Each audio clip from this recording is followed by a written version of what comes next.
Ladies and gentlemen, thank you once again for following, for watching, for listening, for doing all the things that we love y'all doing. I, as always, am your man K Marvel. What's going on, y'all? I know it's your boy QS. This is your boy, the Big Stretch, talking. And this Striker Dragoon and back in the building. And as always, we are the Four Corners of Commentary. Wow. This is the first time this season we got that right. Hey, there you go. Round of applause. Round of applause for your boys. Or you can press that button that you have right there, sir. Took us so long. We discussed this, Striker. It doesn't work. Before, all right, go ahead. What happened? Before we get into this episode and things, just start it off. Give a special happy birthday, a shout out to the legendary Kobe Bryant. It is his 43rd birthday. Oh man! R.I.P. Kobe. To the GOAT. R.I.P. to the GOAT himself. Rest in peace to the GOAT. But of course, let's get started. Well, actually, even before we get into said topics, so on our Facebook, if you are watching us on Facebook, there is if you look at the description, there's a little thing on the bottom. It looks like another link. Long story short, that's just for you guys to give the okay for us to use your image and your name when you comment on this stream, on our streams. So please, and I will mention this again later. If you do not mind and restream using your picture and your name for your comments, please click that and give the okay. And it would help us because, who really wants to search through all of that? Like, for real? But today is a very special episode. So we won't have an episode this Friday due to complications, but it is what it is. We all know how life works out. So today we are talking about we are doing a WWE Summerslam / NXT Takeover. Oop, that was on me. My bad. My computer's loud as hell. Jesus. NXT Takeover review. But before said review, there is a little, just a little thing we need to talk about, which is the return of the man himself. After a 7-year hiatus, CM Punk is back into pro wrestling. I, for one, can probably speak for all of us when I say we are very excited to see CM Punk back in the game. Maybe not. No, I'm happy about it. I'm happy to see him back. There's a lot of possibilities. It's good to see him back. It's good to see him back. It's possibilities, but it could be discussed. It could be talked about. Yeah. Let's talk about it. So what do y'all think? Me personally, I we spoke about this, just us, and also in a couple other chats and stuff. But my main thing is that there are possibilities. The possibilities right now are endless for CM Punk, due to the matchups, due to the promo work, which is going to be him, MJF, him, God, I don't even know him, even him and Cody, because Cody's been killing it with the promos. Yep. Him and is essentially anybody outside of the WWE. Not making a joke, being so serious. But the like I said, the matchups, him working with the younger talent, said like i.e. Jungle Boy, Darby Allin, which is going to happen at All Out September 5th. Like I said, it's really endless. Like I said, I'm very excited to see him back. I've always been a CM Punk fan. His mic work alone stands the test of time alone. I'm hyped. I'm really excited. I guess I'll go second. Storylines, backstage presence. I feel it's a needle mover in the sense that he's came back to wrestling. He's came back to wrestling at one place. He's spoken so highly of, the backstage, how backstage is ran, how the companies ran, how the wrestlers, all have, this camaraderie, this family feeling. But for me, mainly, now that they pretty much sold out, one arena, I want to see what they can do at multiple different arenas now. Seeing that they're finally out of Florida, they're going to all these different places, but can they stand the test of time now? Now that they have a real main event person, I'm no offense to Kenny Omega, but now that they have, a real mainstream type of wrestler right now, Or like a um, US kind of mainstream, like a I United wouldn't, I wouldn't States. even say U.S. mainstream. CM Punk's known internationally. No, He's true. But I mean, comparably to somebody like Kenny Omega, with all due respect to Kenny, mhm. outside of him coming to AEW, not a lot of people like. I hate saying the word real or using the term real wrestling fans, but people Mhm. who are outside of that WWE bubble know Okay, who Kenny Omega is. You know what I mean? right. But that's still, to me, Kenny is still like, or was still like that international. CM Punk is international, but he's a USA main like name. You know what I Okay, mean? gotcha. I mean, just the possibilities are endless. I think for what they're doing ratings wise, for what they're doing, whatever they basically whatever they just did Friday, they have the momentum now to really do something, and we have to wait till Wednesday and see. So that's it for me. Who's Well, next? um, him returning to wrestling in general is a big boon for AEW. I know there's a lot of people out there who hate the term needle mover and stuff like that, but this is a needle mover for AEW, without question. He's somebody that has a little bit of a mainstream, following with him as well. A lot of people know him outside of wrestling. Right. So I think just getting somebody of his magnitude, not only for diehard wrestling fans, but to probably bring in a little bit of new fans too. So I think that's the type of audience that they should be targeting, at this point. But CM Punk coming back to wrestling is a huge deal. Like nobody, like full Absolutely. stop. Nobody can downplay that. My only thing is with AEW is like they have so many debuts and like everybody debuts the same way. It's like, they just show up, cut a promo, and then, his was a little different because he challenged Darby Allin, which would be very interesting. I mean, any feud that he gets into will be very interesting for, the foreseeable future or whatever have you. But, having CM Punk on your show can only enhance, your rating as far as like just getting a big name and a big star out there on your product. Right. It's gonna help. I just wish that I wish him nothing but the best. You could generally see the emotion in his face when he returned in front of his hometown fans, and returned in general.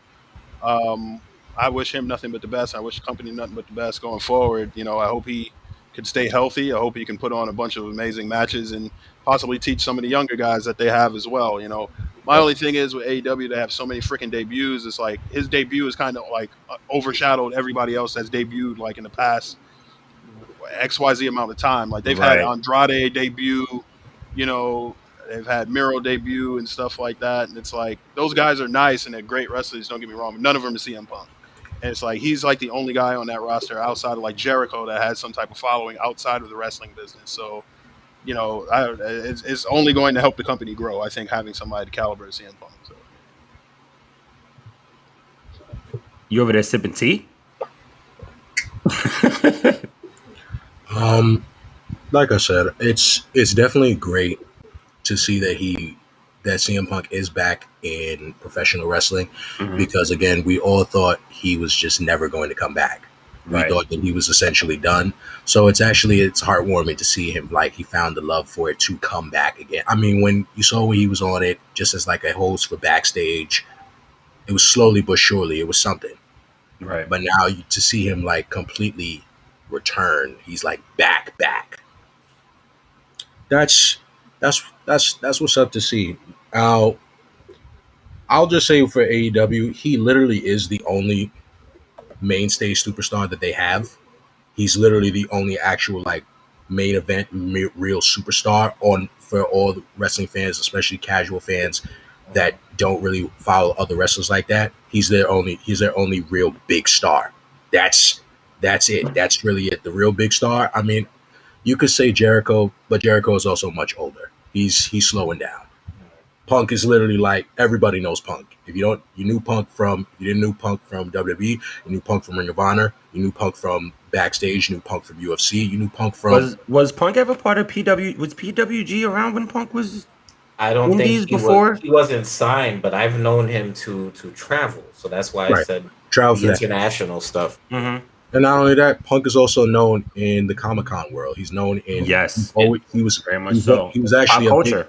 Pop culture, exactly. He was always a recurring guest host for The Walking Dead. After The Walking Dead would always premiere, he'd be sitting there talking about it. Like hell, Punk has written comic books. He's Thor comics. He has and he also has his own comic book series. Like no one's taking it away from it. It's like that's all I'm saying. Like for AEW, it's if they really want to, if you say, y'all, everyone wants to keep saying it's a needle pusher or like move the needle. If you want to move the needle and shoot your company to the stars, your only best bet is really to just put the main event on him. He has to be the one. He has to be the one now to carry this company on his back. If we're really going with this company rivalry, we're just going, and I'm just going with it. This is a fantasy thing. If we're going with this fantasy rival company thing, if you want these ratings to go up, you need to put the title on Punk. Put the title on Punk. But it is endless possibilities because yes, he gets to have a lot of great dope matches with people that he's never wrestled before, likes of Jungle Boy, likes of Darby Allin, the likes of so many new ones. Scorpio Sky. Like oh my god, I didn't even think about that. You have these beautiful moments to do this, and it's just, and I would hope that if they don't want to put the title on Punk, Punk would just knows that he's getting up there in age as well. He would just he's gonna do the right thing and just get these guys over. And that's what needs to happen. He needs to get all of these guys over. He sees it. As he said with Darby Allin, he's tough. Right. You're tough. I like that. So now he's gonna do his best now to get Darby Allin over. And what better way to get Darby Allin over by going against one of the actual mainstay, most popular superstars of the modern era. Now I'm not going, like I said, it just fails to see. We got to just wait and see. I wouldn't put Punk still in my, he's not in my top 5 or top 10, but he's in my top 5 of talkers because he can talk. Now, granted, that promo, he didn't talk. He really wasn't saying anything. It was just that pop. It was just a moment because again, it was in his hometown of Chicago. We know he's Chicago's favorite son, no matter what. We've seen it on plenty of other wrestling programs, wrestling shows. When any of them are live in Chicago, they always chant CM Punk. It's just bar none. It's like a religious aspect. CM Punk is like in Chicago. CM Punk is their Hogan. CM Punk he's their Hogan. He's their Austin. He's their Rock. Like that's it. Hogan, Punk. They love Punk. They worship him. But I'm about to be finished.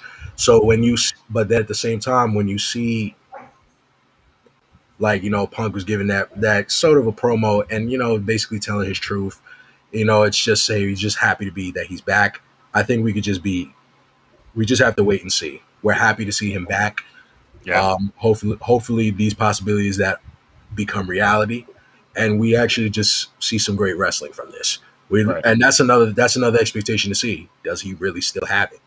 You really still got it. Like you haven't been in a ring in 7 years. Are you still able to really still take a bump? Are you able to still do the dives? You have the charisma. You bar none. Charisma bar none. Talk, promo work bar none. No, you're the best talker in that company. Nobody can out talk you. Nobody can. Not even MJ. Even him ending up having a program with MJF. Dude, you already know he'll mop the floor with him. That's gonna be one hell of a promo. It's a promo back and forth. He'll mop the floor with literally everybody in that roster, and in plenty other companies because he's literally one of the top 5 in the world on this. God level. Might be one of the top 5 ever. Yeah, he is. God level on the mic. He's boxed with The Rock on the mic. That says a lot. Look, he's boxed with a lot of people. He that's swept what And the Rock at some points. That even says a lot. even the ones with him and Cena going back and forth Yep. were epic. and that's what helped. And actually, honestly, if that was really that promo with him and Cena was what actually is actually what elevated them both, because that's what both made them actual god level performers Right. when it comes to mic Mhm. work. Which That's is it was crazy to it was a sword sharpening another sword. They both sharpened right, each other, and now right. they can Which literally is do it. crazy to me considering his stuff with oh my god, the Soul Edge Society, right? Am I saying that Soul right? Edge. Soul Oh, Edge. Straight I was edge, thinking of wow. video straight edge. game. My No, fault. that's My fine. fault. Straight edge society. The straight edge, like even that promo work, like listening to him go to talk about all the stuff with Jeff Hardy, Mhm. crazy, Right. crazy. But let's see. But as of right now, welcome back. Yeah, welcome back. That's all I say. Like, welcome back. Indeed. Now, yeah, Welcome back. Stay healthy and, Yep. help as many people as you can, I guess. Yeah, that's for all. sure. So let's get into this review. We're gonna start off with Saturday, which was WWE SummerSlam. Hmm. What a whirlwind! That is the best way that I could put it. Everybody's emotions were up. Everybody's emotions were down. Yep. There's a lot of stuff, and at least with SummerSlam, we'll be going in match order. So to start off, Raw Tag Team Championships, RK Bro recently reunited versus AJ Styles and Omas. the big man, Omos. And the winners were RK Bro, new Raw Tag Team Champions. Gents, good match? I thought it was a Yeah, good match. solid match. It's still to me one of the most that the RK Bro storyline is literally one of the most solid, and hilarious and fun storylines on Raw. Period. Like Very much so. Mhm. it's literally so it's refreshing, even though it's like because it's fun to see like a veteran like Randy Orton with with a new guy like Matt Riddle. We of course we know Matt Riddle is not a rookie, but it's still like it's like they both like Randy's basically helping get him over. It's like because it's always been fun to watch.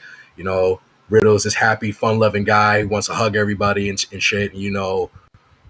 Randy is just he's cold, he's calculated. He just goes in, he wants to get the job done and be out. And he's not with the whole hugging. He's not with that whole hugging BS. He's just like he's looking at Riddle like he looks at Riddle like the annoying little brother. Like, Right. all Right. right, like, can we just get this over with? And it's just it's like it's been going on for months. It's like, come on, like he's always saying like Randy, and it's just like just keep looking at him. And he's just like shaking his head, and this is like, but eventually, as you see the storyline progress, Randy was off TV for a little bit. He came back, still trying to still bring it together. And Randy, you think Randy's warming up? Boom, RKO's Riddle. So you're like, oh damn, still ain't warming up to him yet. But then eventually, as you can see, Yep. Riddle never left. Yeah, even though he got RKO'd, he never left his side. Over here, Boy, still did he get RKO'd. like even after he got RKO'd, he over here still helping him when he's over here getting beat up by Omos and AJ Styles. Still comes through to help him, and it's just like Orton just sees like, you know what, I've done everything to this kid. I've clearly disrespected him. Even when he's shown respect, I still disrespect him, and he's still here. So I guess I gotta respect him for that. And why not? Fine. We'll get back together. We're back together. The band's back. Okay, RK Right. Bro, back together. And then it's like, okay, they're back together. Boom, challenge for the tag team titles. And it was a solid match. It was a solid back and forth. Very. They made Omos did look. He's his presence alone is huge. He looked good. Everything was nice. AJ self-explanatory. We don't really need to go back. We really don't need to go back and forth with AJ and Randy. It's self-explanatory. They're both probably obviously top 5, top 10 in the business, no matter what, bar none on across the board. They literally they know how to put on a match clinic. But even then, it's like they made Omos look strong, made Omos look good. They made Riddle still look resilient. But in the end, those the 3 most dangerous letters in the business won the whole thing. Yep. RKO. Yep. And it's just always so funny that no matter what, it's still that finisher still holds true. You'll never see it coming. Yeah. If you go reverse it, and the next thing you know, you get hit with it again. You'll never see it coming. He's really become a master of pulling that out of nowhere, like Absolutely. legitimately. Absolutely, and you That got to looks give, good and you could give every the time. homage of it to the legend Diamond Dallas Page, DDP. because DDP always hit that diamond cutter out of nowhere, like it's just And in in any all sequence, different types of variations. yeah, it's a different Like variation. No matter what, you hit it. what? Same thing with Randy. No matter what, you hit it. So that was always dope to see. So I give that, for me, I give the match, I give it a solid. It's a solid 8, but it was a solid match. We're gonna do out of 10. Out of 8, Yeah, yeah, that's out of 8, it was like an Alright. 8 out of 10. It was solid, and that was a good match to start the program off right. Right. Yeah. Yeah, so congrats to RK Bro for being the new Raw Tag Team Champions. Mhm. The next match on the card. Before we go to that point, Sorry. can I just say one thing? Omos is not that bad. Omos No, is he's not not. that Really bad not. at all. He's And I not at think all. that a He can lot of move. people. I wouldn't Exactly, even just about to say get not that bad. He is good. I was just about to say that. He He's can really really good. move for his size. He's I think that agile. has to do a lot with his basketball background. I Mhm. think a lot of people just expect him to. I think a lot of like the fans that we come and know now, like expect him to suck right out of the gate because he's big. I think Right. there's an active discrimination against wrestlers his size. Yeah. There's always going to be a place for somebody that looks like Amos because you don't normally see somebody that looks like him. He's always going to be an attraction. It's like you walk up to Kevin Nash, and half of the appeal, for example, with Kevin Nash is that he's tall and that he's huge and he's bigger than the average human being. That's a Like, fact. for real, like instead of cutting the guy down, give him a fucking chance and just let him work. He's still there to learn, and I think he's still doing pretty damn good considering that this is his first bit of prolonged in-ring action. Yeah, he doesn't do much, but physically the guy's impressive. Right. Cut him some slack, Yeah, for sure. Let's get into this next match. Eva Marie versus Alexa Bliss. That's quick. That's quick. So The good. The right All one. right. So Absolutely. for anybody who doesn't care for this match or this storyline, I think it was cute. We got Alexa on TV. We got Alexa on a pay-per-view, really good. Mhm. We got Eva Marie on a pay-per-view, so at least her work didn't go to waste. I guess you can say if you call it work. But the real star of this whole match is Piper Niven, aka Dewdrop. Oh, I thought you were going to say Lily. Oh. Anyway, Lily's awesome. Yeah, Lily's great. What are you talking about? Okay, I'll say Lily's great before Alexa comes and throws it. Yeah, like don't disrespect Lily. How dare you? But for me, I think the biggest takeaway is what they're doing with Dewdrop, and Dewdrop is now. I actually understand now why they did Eva Marie with Piper Niven, and now we're seeing the fruits of it. Right. You're seeing Piper get over with the crowd. You're seeing her personality come out, and you see how funny she can be. So the minute she breaks away from Eva Marie, she's gonna have a great run. Not only is she one of the bigger women on the roster in terms of size and strength, now she's gonna have the personality behind her to lead her into a great role on the women's division, or in the women's division, I should say. But fun little quick match. You got your Alexa winning, you got Eva Marie losing, which everybody wanted to see anyway, and you got Dewdrop getting the benefit of the whole thing. So well done. For me, I probably rated 8 out of 10. The reason why I rated 8 out of 10 is for everything that it pushed forward storyline wise. Wow. That's a lot. Okay. That's a lot. You're way more generous rated than I am. I thought it sucked. Nah, no, it didn't. I gave it the storyline and I gave it Hold Absolutely. on, it didn't suck. It's really a solid. It's a solid 7. It was a 7. Yeah. It's a 7. You guys are way more generous than I am. Like 6.5. You don't gotta at least. See, Stress. You're over here rating it like a college professor, and that's where we got it. It's not just that. It's not just that. I'm not taking the look. You say I'm rating it like a college professor, or whatever have you. Fine. I feel like the standard for a SummerSlam match should be a lot higher, and think about what they could have had on the card instead of this. But that's neither here nor there. Like, that's subjective. I get that. Right. I can understand that. Think about this. The build to it, right? Right. I wasn't a fan of it. The match I don't think anybody was really a fan of it. The match I thought was Drek. I'm not even gonna full Well, stop. well, Like I thought it hello. was fucking. The build wasn't horrible. You see who's in the We've match. seen worse. I've thought that doesn't mean that this Way is worse. good. No. I'm not saying that. But what I'm saying is more so that, okay, so the build wasn't necessarily like the best build. But at the same time, you know, with everything going on Raw, and I'm not using that as an excuse, but with everything going on and them just kind of like what seems like at first they just plugged it in for the sake of it, Mm-hmm. it turned out to be a pretty solid finish. We knew, like, I would like to think that we kind of knew Alexa was going to win, but everything involving Lily, like that whole match pretty much encompassed their entire storyline, which is what a match should be. It was good to see. It was good to see that Alexa won, but I think a lot of people would have probably thought that Eva was going to win because again, Piper Niven, you know, Dewdrop is right there on the side.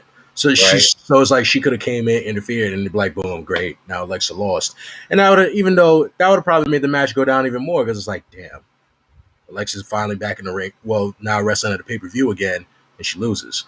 But I think, like, once again, you know, it was a solid match. You know, again, you know, it's Eva Marie, the bully, versus a supernatural character. It wasn't all the way supernatural. But it was also amusing because like I said, Eva Marie is just being a bully, going after Lily, trying to go after Lily. You go after Lily. Lily is like the urn. She's Alexa's urn.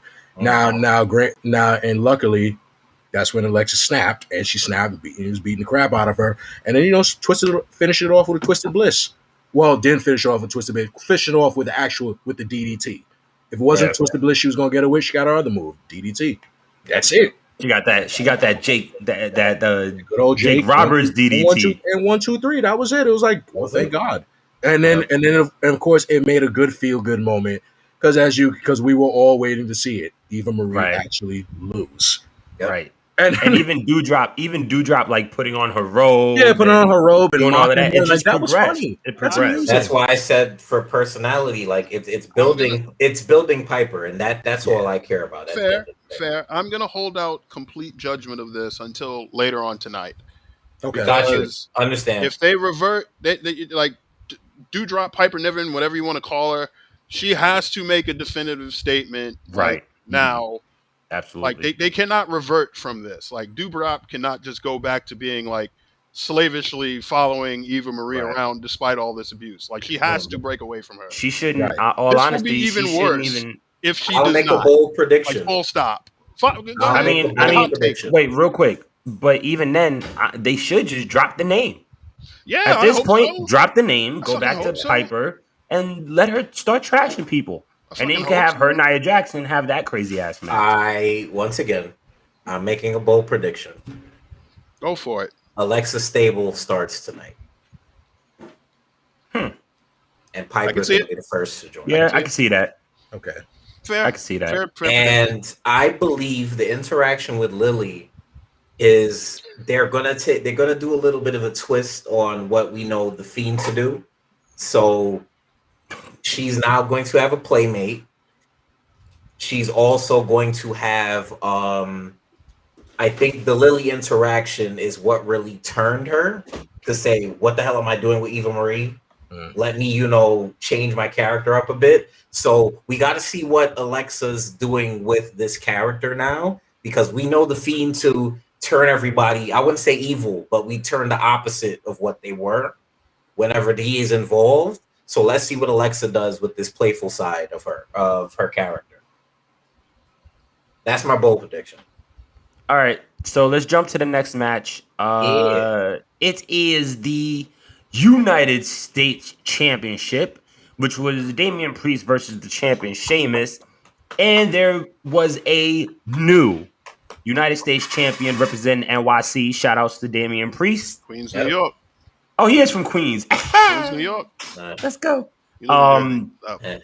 So we got one person from Queens on Raw and another person from Queens on SmackDown. I'm kind of okay with that. But congrats, Damien Priest. It's well deserved. Well good deserved. Match. Well deserved. A win for New York. Build up. It was a great match. Stretch, you want to touch on that? I thought it was the most underrated match on the card. I thought it was a Yep. very solid match. Agreed. Sheamus, still has it to me. I don't think he ever lost it, Yeah. really. I think Sheamus is No. one of the more underrated No, not at performers all. on Raw. Kudos to him He for putting has over Damien. he has Priest. Randy Orton. He has a Randy Orton complex in the sense that Randy will always put somebody over, especially if it's for storyline. He'll put them over, or he'll give them the best match of their life whenever they're in the ring. Sheamus is an underrated worker. He really is. Very For underrated sure. worker. For I sure. agree Sheamus. wholeheartedly. Yeah, Sheamus. I think people forget how integral Sheamus really is to the WWE Integral? and to the feuds that, huh? He used that Integral, you right. mean? Integral. Did I say it wrong? My fault. Integral? Uh, Integral. You use it right. But he's so, I mean, beyond just underrated. Like, he works whatever he does, like wherever his character goes, he works it so well. So when you hate him, or when you're supposed to hate him, you really hate him. Yep. You know what I mean? Whenever when you like him, you like him. Like, he really does play his characters to the best of his ability, and that's saying a lot. That's saying a lot.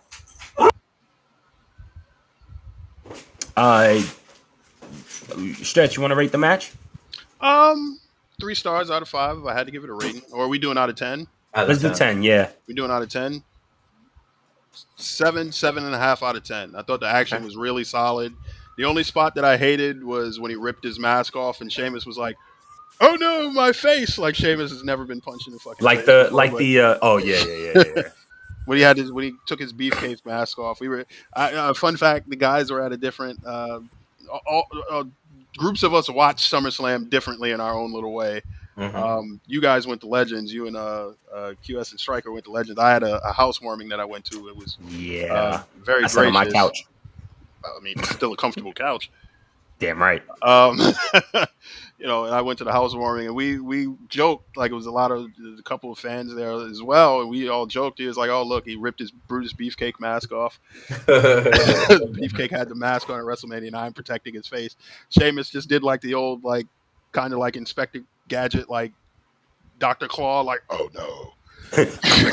Gadget. Right. He took his mask off, and it's like, geez, my face has been exposed. And it's like, I could have did without that, because it's like, okay, like, it'll be fine, but it was a good match nonetheless outside of that hokey spot. Mhm. All right, let's jump to the Smackdown Tag Team Championships, which was the Mysterios versus the Usos. Usos retaining the tag team titles as it should be, acknowledged. And it was a pretty good match. I don't think there's been a match between what it should be. whether it's a tag team or a singles match. There really hasn't been any match where you're just kind of like, all right, well, okay. Like, it's very entertaining. It's been a very entertaining match. It was a very entertaining match. Dominic Mysterio has done nothing but grow. Yep. And I was gonna say that Dominic he's getting better. Yeah, Like, decision-making he's is getting so really much good. better. He's getting better as the Decision-making. matches go along, and it's heartwarming to see. It's like, okay, yeah, kid's good. Like, can't even say man. you can't even deny Honestly? it. Like, the kid's actually pretty good. Go ahead. No, it's just like, yeah, he's getting better. It's and he's getting a little sharper with the OMG moments, trying to like get the shock factor in. But and really the match, it could have went anybody's way. There was a good point in time where For sure. you were kind of like low key hoping that in the end sequence of the match that Dominic was going to come in and like save it to like keep going. It'd be like, okay, this is a good tag team match. And I'm sorry, I was just gonna say, I think even the small storyline of, or the smaller storyline, the sub storyline, if you will, of Dominic being that, like,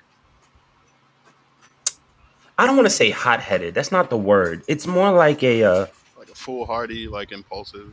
Impulsive. That impulsive like kid, right. which Yes. essentially, rushing due to inexperience. right? You Or know what I situational mean? awareness. Yeah. That's what I was going to say. You know what I mean? So and Ray saying like, hey, calm down. We got to take this one step at a time. Because if we don't, we're gonna get caught up. Yep. And essentially, it's kind of what happened. But I think Ray taking the pin did a lot too. He's been getting pinned for a while now. Now that I realize. Well, he won. He won his last couple of matches. Didn't he just lose the last one? Mm-mm. After he lost SmackDown? He lost that one. Oh, he lost on. Just lost. Yeah. When Dom was trying to do the cheating. I thought he won that match. No, he won the one before it. He faced off against the other Uso brother. Dom cheated successfully. Right. He lost the last one because Dom got caught. Got you. Yeah. So but all in all, all in all, I'd give that match a 7. Yeah. It was an all around good match. Down the middle was pretty good. All right. So this is where things are going to get quite dicey, if you will. Is it that match? The next match on the card was the SmackDown Women's Championship match. Bianca Belair versus Sasha Banks. But before we get angry. I was going to let's have an intermission. Let's have a little intermission. Is that King Nakamura I hear? Oh boy! Talking about he got to get his boy Boogs on a freaking show. Yeah. I mean, I'm cool with that, but I'm just saying it was just a little fun little segue. Okay, fine. You have Boogs on the show or whatever, and I love Nakamura's entrance or whatever. I think the intermission was good. I thought it was cool just for like a live crowd of that size. Yeah. See like McAfee lose his mind, and Boogs play the guitar and them rock out and everything. Cool. It was an intermission to a big concert. Think of it that way. Given the length of the match that we got anyway, I would have been much happy, like personally, and this is just me speculating, doing my own thing, whatever. I mean, not a criticism or whatever. I personally would have given him a squash match of some sort, Nakamura. Right. Mm-hmm. I would have given him a squash match. Like, I would have been perfectly fine, considering I think Apollo Crews and his Nigerian accent, the Idi Amin accent, I can do without. I'm glad he got his reign. I would have been perfectly okay with a rematch in that situation. And had they had switched the finish that we're about to talk about with that match, I would have been perfectly fine with that. At least you got the Intercontinental Championship on there somehow. Continue. Right. All right. So Sasha Banks was not able to wrestle on Saturday for whatever reason. So they announced that Carmella would be the one challenging. Me, thinking, what the hell? Why? Whatever. You know what I mean? Carmella comes down the ring. Not Sasha, excuse me. Bianca's like, all right, cool. I'll just beat you again. And then you hear the music. Oh. And here comes Becky Lynch, which was a shock to everyone. It was rumored, though. Rumored, but it wasn't for sure. Really so either way, still shocking. To see Becky come back, beat up Carmella, throw her out of the ring, get on the mic, and I agree with this comment. And then post that comment, and then proclaim that the man and the EST should have a match. Bell rings. They do the circling around the ring. Becky puts her hand out. Bianca takes it. Becky hits her with a punch or forearm. And then hits her with a manhandle slam, a la to me, a rock bottom. Right. We got a new comment. 1, 2, 3. You want to highlight that one? I already did. That one. 1, 2, 3.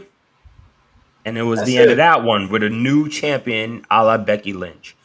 So I think we're gonna take a little bit of time. First and foremost, want to shout out what's going on. Good Titantron podcast. What's good, y'all? Thank you for following. Titantron podcast. Thank you. Actually, you know what? Before we keep going into this, anybody who's watching this on Facebook, under the description, you can click that. It basically gives Restream the okay to use your picture and to use your name when you post comments. Mm-hmm. Just wanted to say that. I'll probably say it again a little bit later. Um, And Restream is safe, so don't worry. Yes, Restream is Restream, very do not safe. share your information with a third party. and we are not getting paid for this either. Indeed. Absolutely. Also, just take it. Sis. Also, anybody who's watching us and or has been rocking with us, once again, thank you so much. We really appreciate it. Just want to get that out there real quick. Mm-hmm. So, new SmackDown Women's Champion, Becky Lynch. Oh, Look, man, listen. Nobody likes how it went down. We can talk about that forever. Okay. Someone else loses, so the is other there- one has to win. Boo. We'll talk on that later. Look, it is what it is at this point. It happened. We have the champ. Exactly. Does Becky deserve to be champion?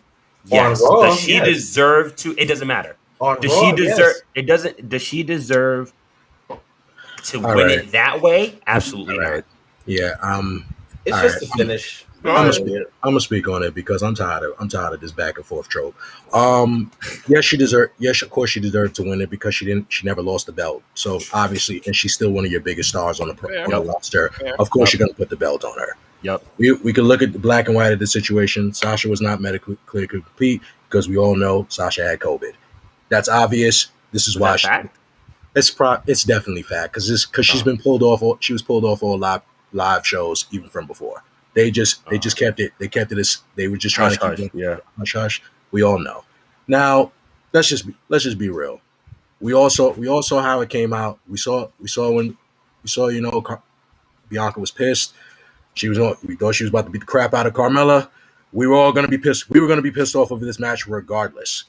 Like we were gonna be pissed off in the match regardless because one, we did not want to see Bianca Belair versus Carmella again for the SmackDown. I'll give you that. Right. We want to see it again. Yep. But we had to because there's nobody else. So obviously Becky coming out, that was a big shocker because it's like, oh wow, she's really here. Wow, she's back. You saw it on Bianca's face. Bianca's over here like cheering. She's cheering like a fan. She's cheering like a schoolgirl. She's happy. It's just like, okay, like Bianca's definitely ecstatic to see Becky back. Becky goes, beats up Carmella for a second, then stare downs Bianca, and then tells her, 1 second, I'll be back. Goes, make sure that Carmella's out of commission. Done. It's done though. All that. All done. Now, Becky goes back in the ring, gets the mic, tells her down, says, what do you say? Yeah, what do you say? The man versus the EST of WWE for that SmackDown Women's title right now. Boom. It's already in the heat of the moment. You got the wow factor. Becky's back. You're one of your biggest stars of the women's division is literally back, and you're one of your biggest rising stars here in the ring. Back and forth. You gotta capitalize on the moment. Why not? They're gonna be like, why not? Let's do the match. Of course, Bianca's a fighting champion. She's not gonna say no. Nope. She wasn't gonna say no. She's just gonna say, all right, let's do it. She wants to stop this SummerSlam moment. This will be her first SummerSlam moment, so why not? So she's ready. All right, let's go. Let's do it. All right, match starts. What happens? Bianca gets sucker punched. Yep. She gets sucker punched. She gets sucker punched, and she gets hit with a rock bottom. Not with a disarmer. Not with a Beck exploder. She gets hit with a whole different move. The manhandle slam. But she's done that before to win matches also. I haven't seen it as often. I have. You haven't seen her do it in a minute then. Like so after she had that whole thing, basically she started using it after. You remember when she was on Stone Cold? Yeah, whatever. Started. She started using it then. So for me, at least for the placement of the move, like the timing of when she used it, like yes, it wasn't as prevalent then, but for her to do it and win now puts that move over. Right. But still Absolutely bullshit. fine. I got no problem. With the move and hold on. Let me just get this. Yeah, I got no problem with the move, and I ain't got no problem like with her as champion. I have no problem with that. None whatsoever. And QS did an amazing job of explaining the logistics of the match and the thinking behind the match, which is fine. And I'm pretty sure that's what they were going for. And absolutely it makes sense. The way he explained it, I'm pretty sure plays out a whole lot better than it did on live pay-per-view. He explained it to a T. That's exactly what they were going for, and that's exactly why it works in the eyes of some of the fans. Yeah, here's why I thought it sucked. On the other token of the coin, Bianca Belair was built to be this goddess of the entire division. That's my thing. Like, my thing is not so much that she lost the match or she lost the title to Becky or whatever have you. It's the presentation of it. Right. You mean to tell me that you're strongest, you're roughest, you're toughest, and most definitely smartest, because if she's the champion, why the fuck would she fall for that? Like, it just makes her look totally stupid. She has been backstabbed not once, but twice in less than a month. Mm-hmm. It's like Sasha Banks backstabbed her on her return to SmackDown, and she was stupid enough to fall for that. Now she's stupid enough to fall for an opponent whom she's never met, who has a track record of being a treacherous snake, sucker punch her and take her championship. She looks absolutely stupid. That's my fault. That's my problem with it. Wait, hold on. Before we get into anything else, let's get this comment real quick. Titantron Podcast said, apparently Becky is turned heel. What do you guys think about that? To me, it's a good move to keep Bianca the top face. The whole match was bad. I agree. I also agree. I agree. We can all agree with that, but that's the whole point. It was it wasn't supposed to be a match, everyone. Exactly. Why? It's not a match. Becky sucker punching her was the heel move. Is the heel. Yup. Exactly. Yep. They even showed her interview after. She looked at the reporter and just said it straight up. The man's back, and walked off. That's it. That's heel tactics. But hold on. To be fair, if they wanted to get Becky over as a heel, low-key, this is the best way to do it. This is the best way. Yep, absolutely. There is a lot of outrage on my end. Because even that's the reaction that they want. because again, looking at it like this. Yes, of course, it's you saying that. Oh, like how could she fall for that? Anybody. That's not anybody. You could be the smartest person and still fall for the stupidest shit ever. Right. Exactly. You could still be a gullible person. It is not. My thing is. Can I make another bold prediction? But go ahead. No, because I ain't done. No, because I'm not finished. That's. Oh, excuse me. Yeah. No. Because that's. I'll take my stuff off the table and let you continue to eat, sir. Yeah, that's just my whole point. Is like, you can't. Roman in the flesh.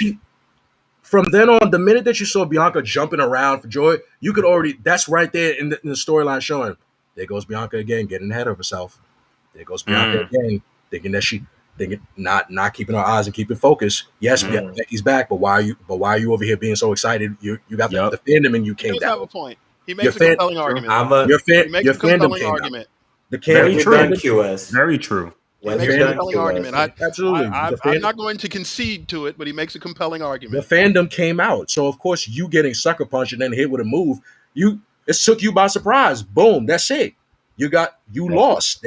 It doesn't matter how it was presented. It doesn't matter presentation of a loss, how it was displayed. You're still lost. You lost, right. A loss is a loss. And I feel like the SmackDown division could have used a little breath of fresh air. So interjecting Becky into it. Yeah, which is fine. I mean, that's a new opponent. So now you clearly got one of your biggest stars in the women's division. Becky is clearly like one of the biggest, most popular stars out of the four horsewomen. Out of all of them, out of everybody in the WWE. And now you still have your rising star. I think everyone is thinking that because of this situation, everyone thinks that this is going.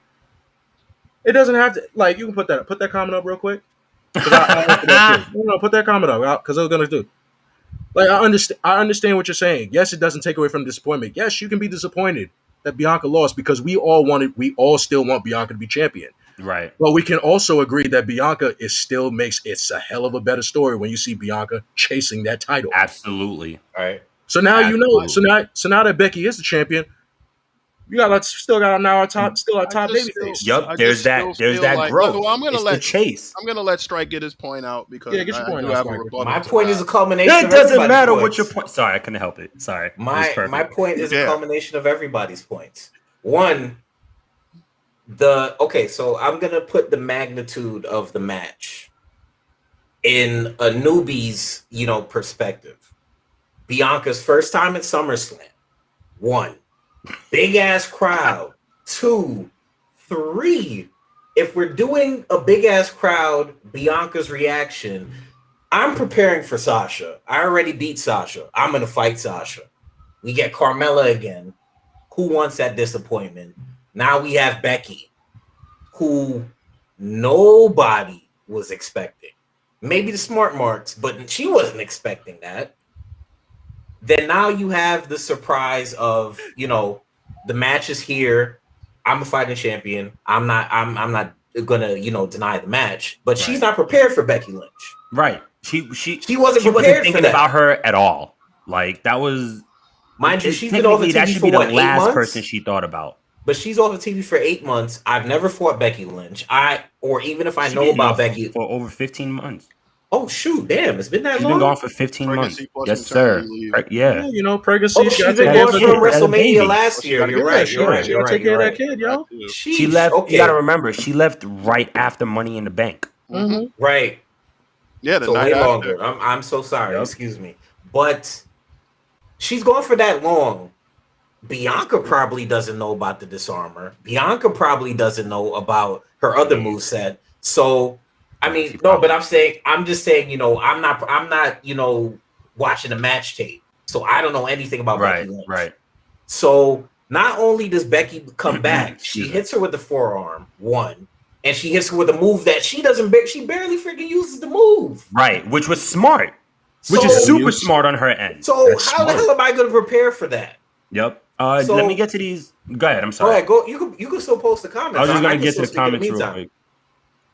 She wasn't finished. I ain't going for that, man. That's one thing. This episode is season 1 all over again. That's what it is. That's all this is. Hold on, wait. Let me do the rest. Go ahead. Keep going. Right. It's not about losing. And trust me, we understand it's the BS of the way it's done. But that's the point. Y'all feel it. You're hurt.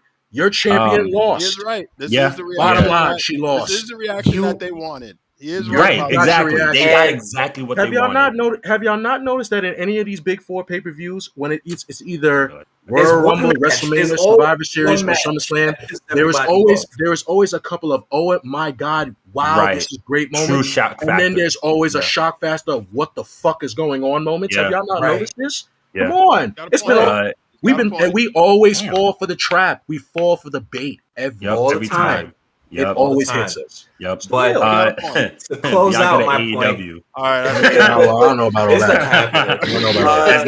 That's not shady. To close out my point with the bold prediction. And then Stretch finish off. Go ahead. My bold prediction for this whole storyline is you've had nice girl Bianca since she's had the title since WrestleMania. Now you're really going to get the vicious side of her. Right. And when I say the vicious side of her, she doesn't have to be healed, but she needed that fire under her ass. Yeah. And now she got it. She said because if you look at it storyline wise, you can agree and say, damn, Bianca really is getting complacent. Right. She's been getting complacent. Yo, you've been dominating Carmella and Zelina Vega. You've been dominating these girls left and right, and Bayley all for the past pandemic. Before WrestleMania. And then and look at that, you got complacent because you over here, you got Sasha back as a tag team partner, and you didn't really think that Sasha was going to come back and come back for that belt. Come on now, you're getting complacent.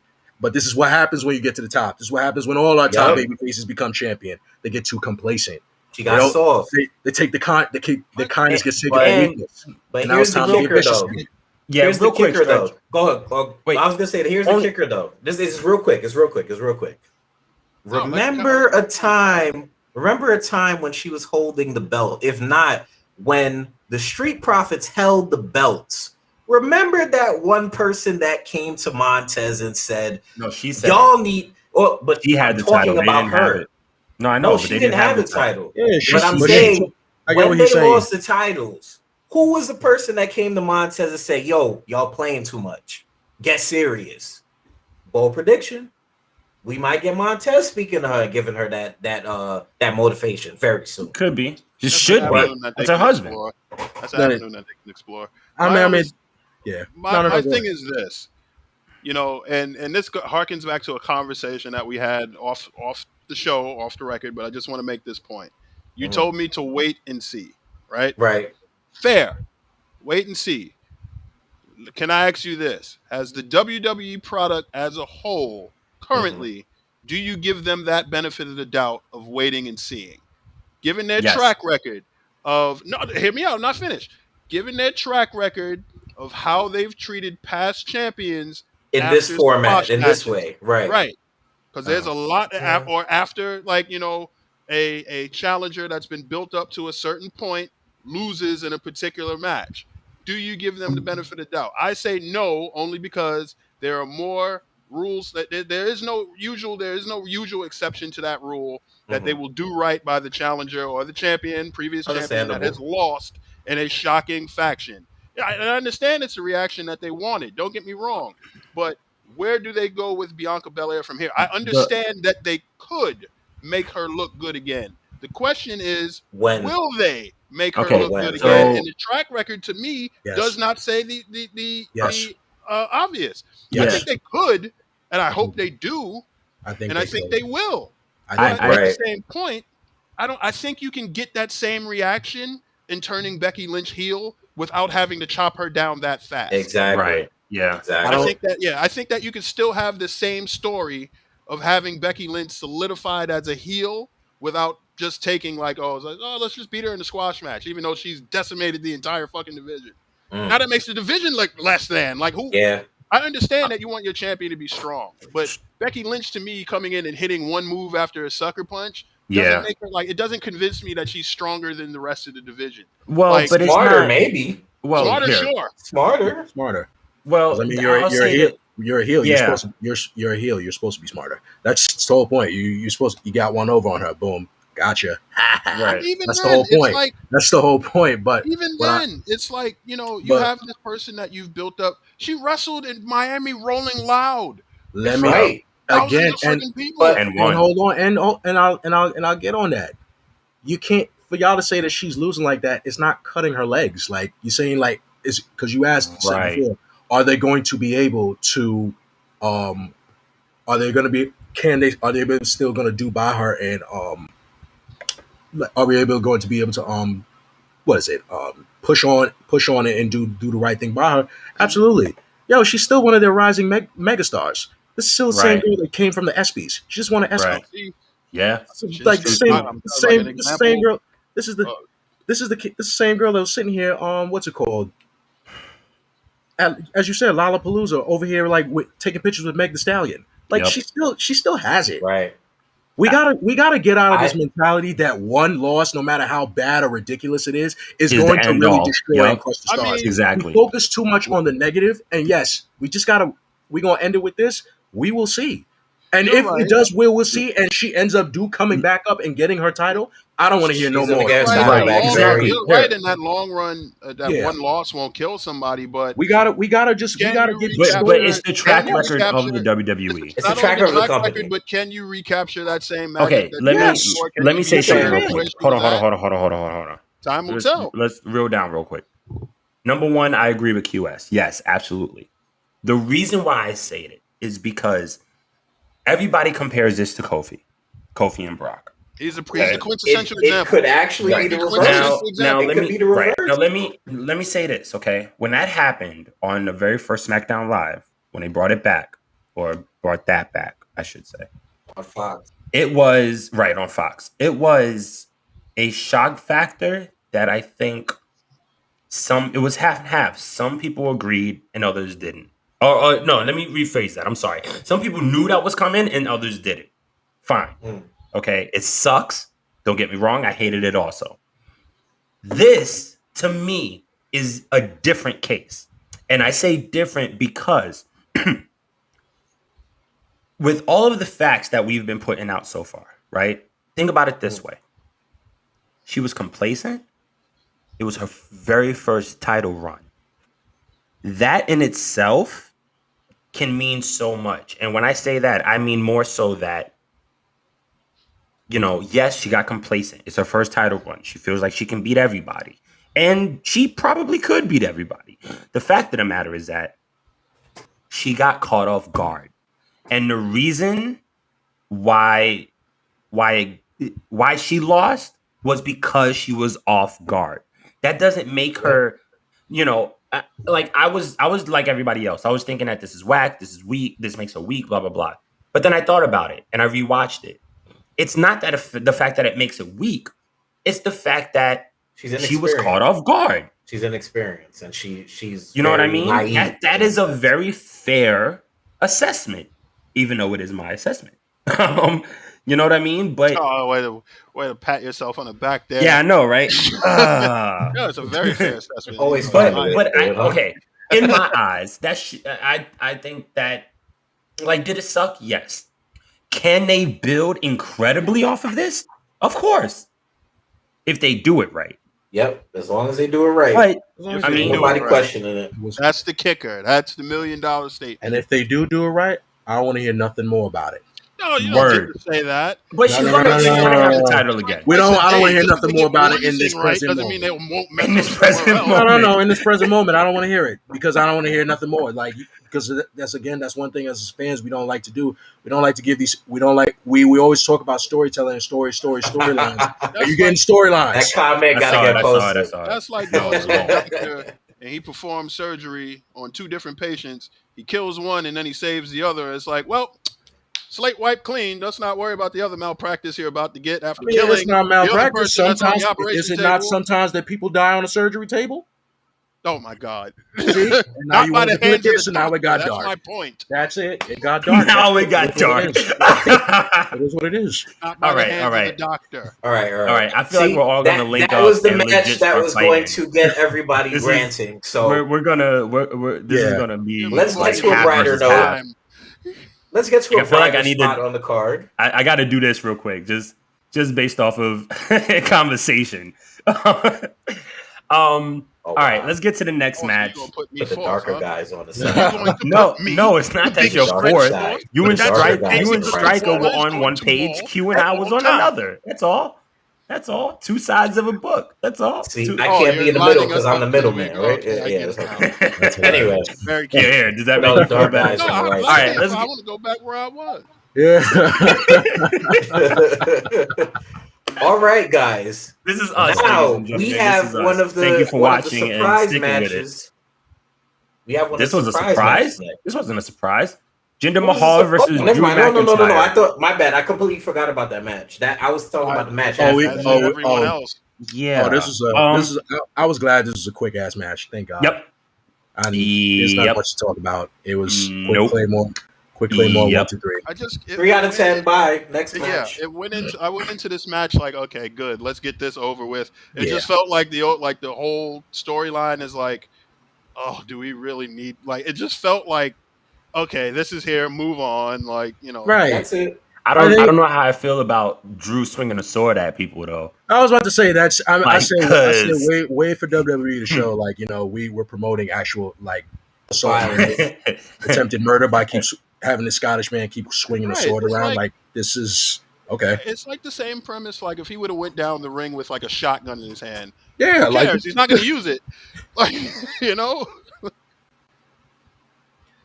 But I also think that it's good to see that Drew had another like storyline ahead of him always going after the title and him always being in the title picture.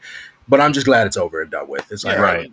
Kudos to them for sticking with it, but it wasn't my cup of tea.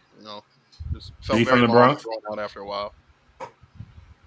But yeah, all right, so on to the surprise match. Hey B. Shout out to you, Jesse. What's going on, my G? You already know. Good looking, bro.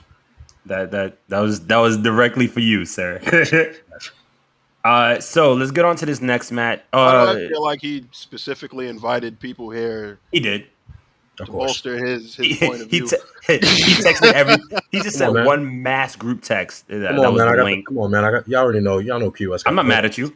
Q got the hood on his side. That's it. You got to bring the hood in. Like, that's it. Like, oh, man. Your new theme song should be where the hood at. All right. Yeah, get the hood on the side. There's Hennessy on the side.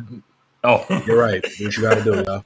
Hennessy on the side and chicken on the next. That's messed up, dude. That's cool. That's cool. But everybody thought it. All right, let's get to the Raw Women's Championship match. Oh, it was Nikki ASH who was the champion versus Charlotte Flair versus Rhea Ripley.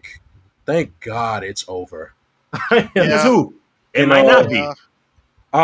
I just keep on. I keep trying to push on it, and Striker will sit here and be a like he'll sit here and keep on complaining about it. But we all know Nikki Ash is Striker's one of his No. favorite superstar. Yes, it is. I Because if I he loves listen, if he but loves I was Mighty going Molly, to no, explain. I ain't done. Shouts out, Yeah, Jesse. just hold Thank on. you. We appreciate it. Because if Striker likes Mighty Molly, then he's a fan of Nikki Ash. I just wanted to be this on record. I'm just putting it out Okay. there. But that's What's wrong it. with Mighty Molly? No. Because He thinks it's a problem. no. I don't. I think it's I about. have nothing against Mighty Molly. It's just I have nothing that- against Mighty Molly, but I found it funny. Like he claims he doesn't like Nikki Ash, but he loves Mighty Molly. And I said, what's the correlation? They're both practically the same character. And his response was that because the Hurricane's not involved. I said, nah, you see, that's a load of nothing to do with bullshit. that. It has nothing to do with that. We all know that he loves Nikki Ash. And she got the okay to use it. It was And her storyline. It was her. and- It was her character pitch. But But she went to Hurricane and asked for the okay to do the superhero thing on Raw. I didn't know all of that. Yeah. It's fine and all, and I'm glad that this is her idea, and they're running with it. And kids seem to like it. Fine, whatever. Yeah, that's all it It is. just for little feels girls. like two things. I said like this to another person I was watching SummerSlam with. Two things. One, she just felt like a transitional champion. Like to me. Like her sole purpose was to win, like QS was saying. Like, one little shock value moment, oh God, how should you win? Cool, whatever. Yeah. But also, this gimmick is a little bit, it's like 20 years too late. Like, I don't think that you can get away with a superhero gimmick without it being overly goofy and over the top. And that's what made the Hurricane work. Yeah. Like, he Probably really 10 years, thought though. that he was a superhero. Like, he was trying to choke slam Kane in the Big Show, and it's like, look at this cruiserweight. He's never going to do it. Hey, he chokeslammed The Rock. Like Fair. He's got a better shot at choke slamming The Rock than he does the Big Show or Kane. Well, Fair. yeah, but I mean, yeah, that is with fair. her, oh my God, what was that? The Royal Rumble? That was amazing. Yeah. Yeah, with That was her, great. But with Nikki Ash, she's dead serious. That's what Yeah, makes like it not work. It's like how am I supposed to take you seriously with you looking like one of the St. Louis Blue cheerleaders for the NHL, wearing blue and gold Charlotte with said a it best, butterfly man. on your chest with a cape and like a Lone Ranger mask. I can't take her seriously. It just doesn't work. Charlotte said it best, man. Charlotte berated the crap out of her. She's like what? And she said it really. She said it point blank. What she was. What you're saying right now.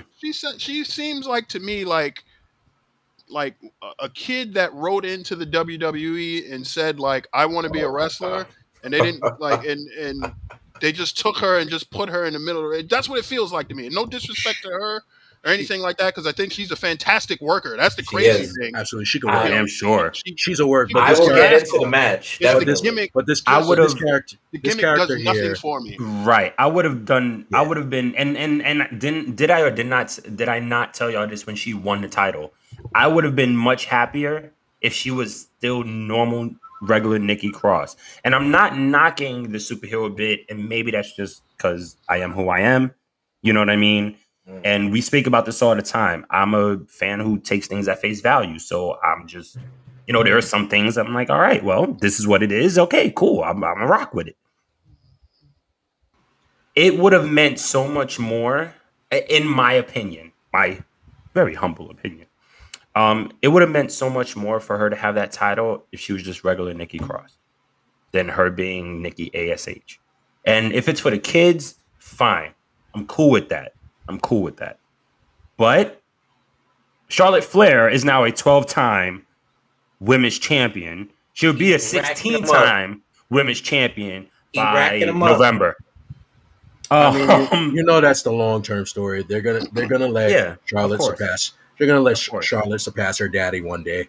At the end of the day, Nikki Ash, the character, if she was goofy with it would definitely would have worked. It would have been more funnier. But she's just like a WWE 2K My Player. That's the character how it looks.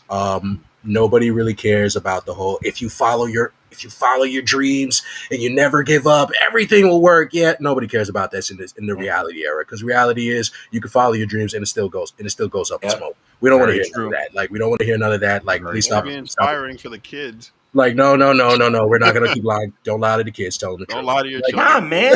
don't Listen, man. You gotta instill some type of hope, bro. No. Tell them the truth. There is no hope. That's just what. Wow. That's just what. Wow. That's just what it is. Like, there is no hope. Like, wow, that was dark. If you hear at least in certain parts of this country, there is no hope. Like, it's not happening. Like, I'm all jokes aside, for real. Wow. The WWE 2K my player character, it's just it's like no. For us, it's no. And that's what and the thing about it is, maybe if this was a one-on-one match, this probably would have been way better. It would have been way more better if it was a one-on-one, like Nikki ASH against Charlotte or Nikki ASH against Rhea Ripley. But it's like seen this for 2-3 weeks now. We definitely don't need all three. It's like for all three of them together, they're just. It's like the chemistry didn't seem like it was just like it's chaos. It's a clutter. It's a cluster hell. It's like, yo, what the hell is going on here? Matches are anyway. I mean, no. Because because in all certain triple threat matches, yeah, it could be a cluster. But it still makes sense and it still works, and you're watching it all. But for this, it was just like, okay, can we just please get to the end? And then they finally got to the end. It's like, okay, boom. We kind of had a feeling that Charlotte was going to win. You would have thought that Rhea was going to come in or at least like grab her hands to like pull her out to like make like, all right, boom. At least she didn't tap out, but she did. Charlotte won. It is what it is. Yeah. Who else? Now it's like, who else?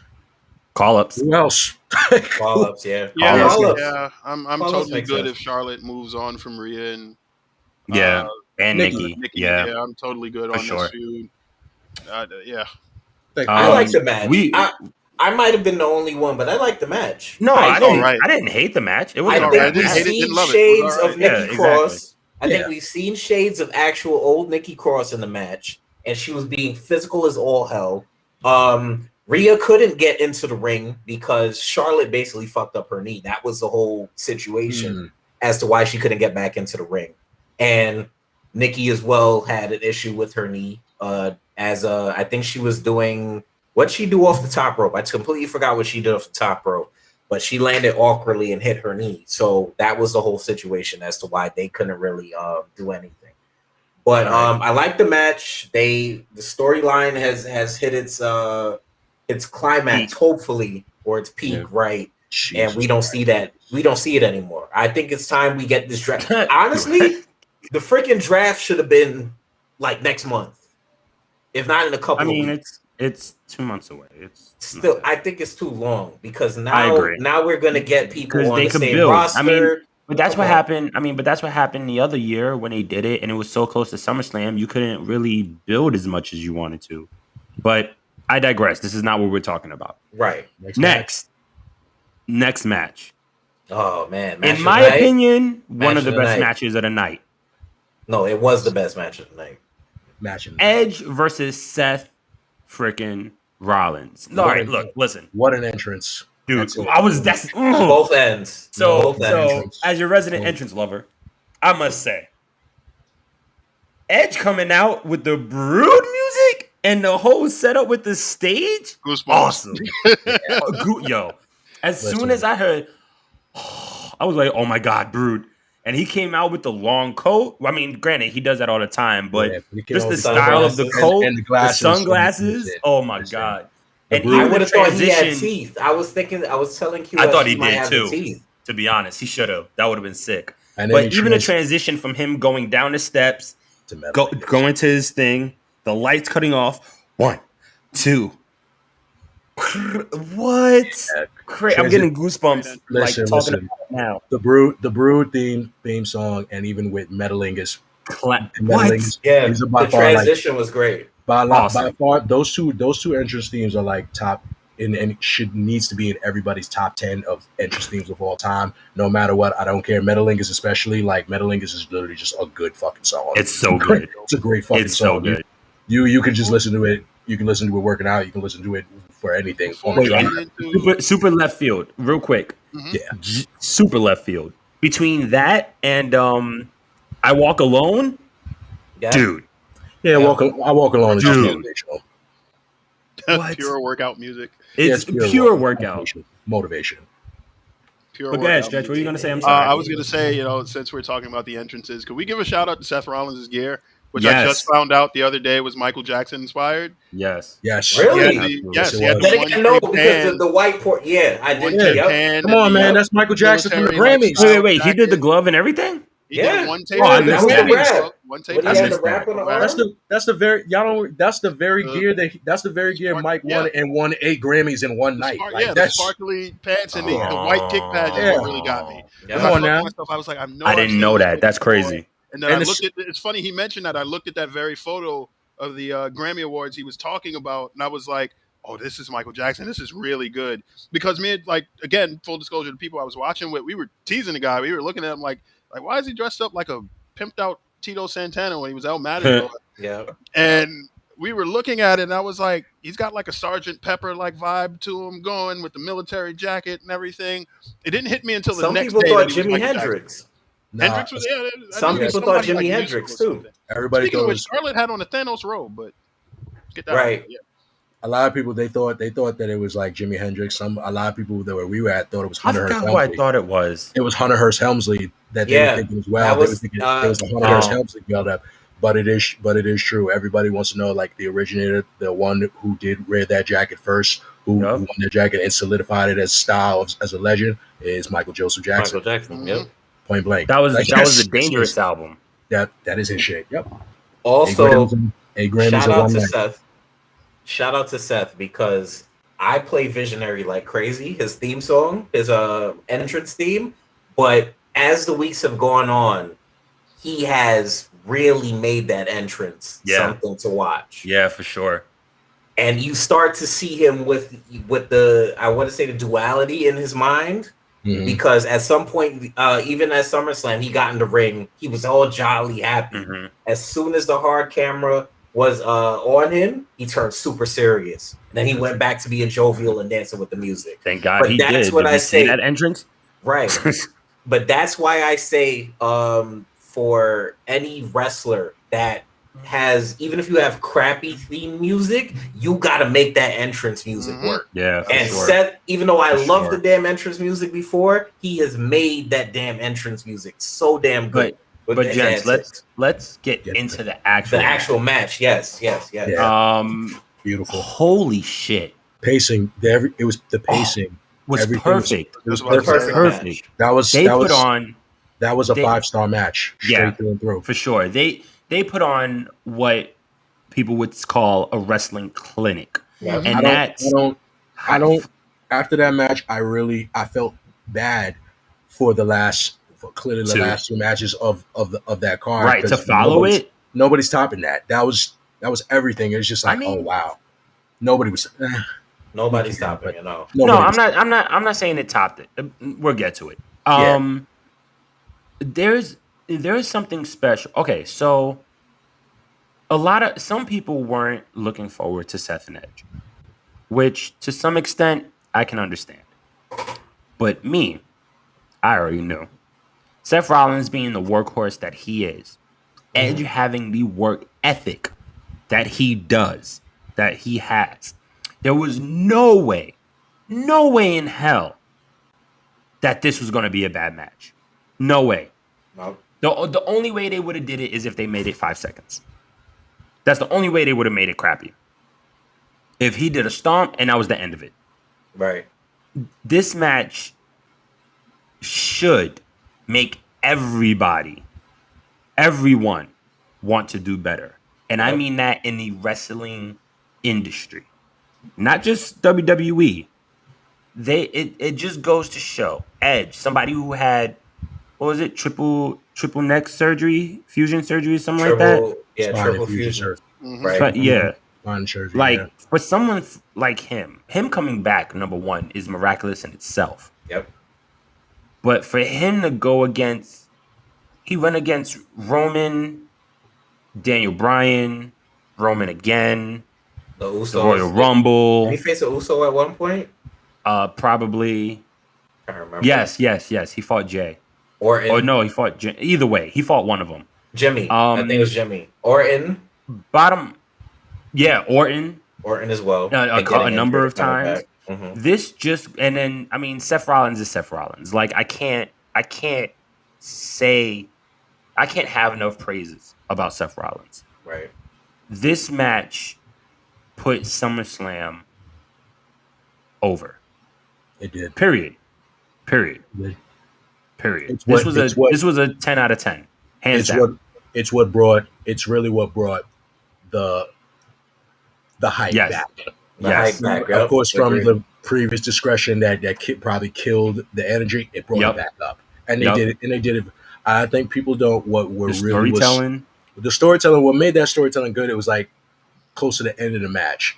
Mm-hmm. Where you're thinking that the curb stomp was coming, it's like, oh, yep. God, Edge about to really lose because Spear didn't work, execution didn't work, Edge-o-matic didn't work, and it's like the curb stomp happened, and it's like Edge is just grabbing it, like literally turned and grabbed it and then flipped him over and is over here trying to get him in a whole like STO. I was just like, oh, okay, and then not even that. He's like, Seth tried. And he put the sleeper. What? Tried to stretch, take it out of him. Then Edge grabbed him by his head and just kept slamming his head straight into the mat over and over and over and over and over. And you loved it because I know everybody that was watching it loved this moment. They're like, you over here, you just wanted to keep on happening. Like beat him up even more. Yep. And still, you got him again. Put him right back into the lock with a sleeper with the added sleeper. Hole. Yep. Crazy. I'm glad that you guys touched on it. In the interest of time, I'm not going to take too long, but I'm glad that you guys touched on Edge's history with his neck because if you notice the way that he sold some of the moves, he sold the pedigree, I think it was, which we didn't see Rollins do since Mania. If you notice, his hand was twitching on the mat like this, indicating like nerve damage and stuff like that. Like that was masterclass and like. Not every single match has to be fought at like a breakneck speed or whatever have you to get somebody's attention. They took their time. Absolutely. They ramped up the energy when it needed to be in certain spots to keep the crowd engaged and to keep the crowd wanting more. This arguably, without question, is the best night of the match, regardless of how you may feel about the WWE. Whether that's justified or unjustified or whatever have you, do yourself a favor and watch Edge versus Seth Rollins. Watch that match. Not be disappointed. And 5-star approved. Yeah, I just want to point out one more thing because I really hate when people, especially commentators, say, "Oh, I've never seen that before." Yes, you have. When Edge went to do the spear, and they were like, "Oh, he went into some type of face," but no, it was the pedigree. He didn't hook the arms. That's number one. Right. Number two, he did it to Roman. Thank you. Come again. Yes, he did. Next topic. Yes, he did. Yeah. Wait, one more thing. What happened? One more thing. Man, I had the perfect segue, man. I mean, you can still segue. You can always segue. You have to be a master with words, sir. What the fuck was I gonna say? Shit. Oh, sorry. Yeah, master with words. No. So, anyway, kudos to Edge for anybody that says part-timers should not be on the fucking card. He earned that fucking win. He earned that win. He is a part-timer. Right, how often he's having matches? Dude, he's been having matches on SmackDown. What are you talking about? When's the last time he had a match on SmackDown? Wait, hold on. And even people who go and just do promos, does that make... You know what? Anyway. You know what? For anybody that says in a couple Fridays and part-timers. In a couple Fridays.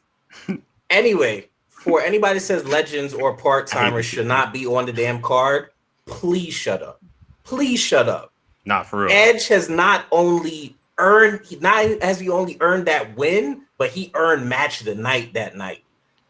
So if anybody has anything to say about, work levels and stuff like that, Edge has proven time and time again. He is top of the fucking heat. All right. Now he's a segue. I'm just gonna show. No, it's too late now. That segue is gone and dead. I'm just gonna showcase Moses real quick. Now it got dark. That needs to be on the shirt. I do. Meet your new tagline. Now it got dark. Yep, that's definitely it. Oh That's man. definitely it.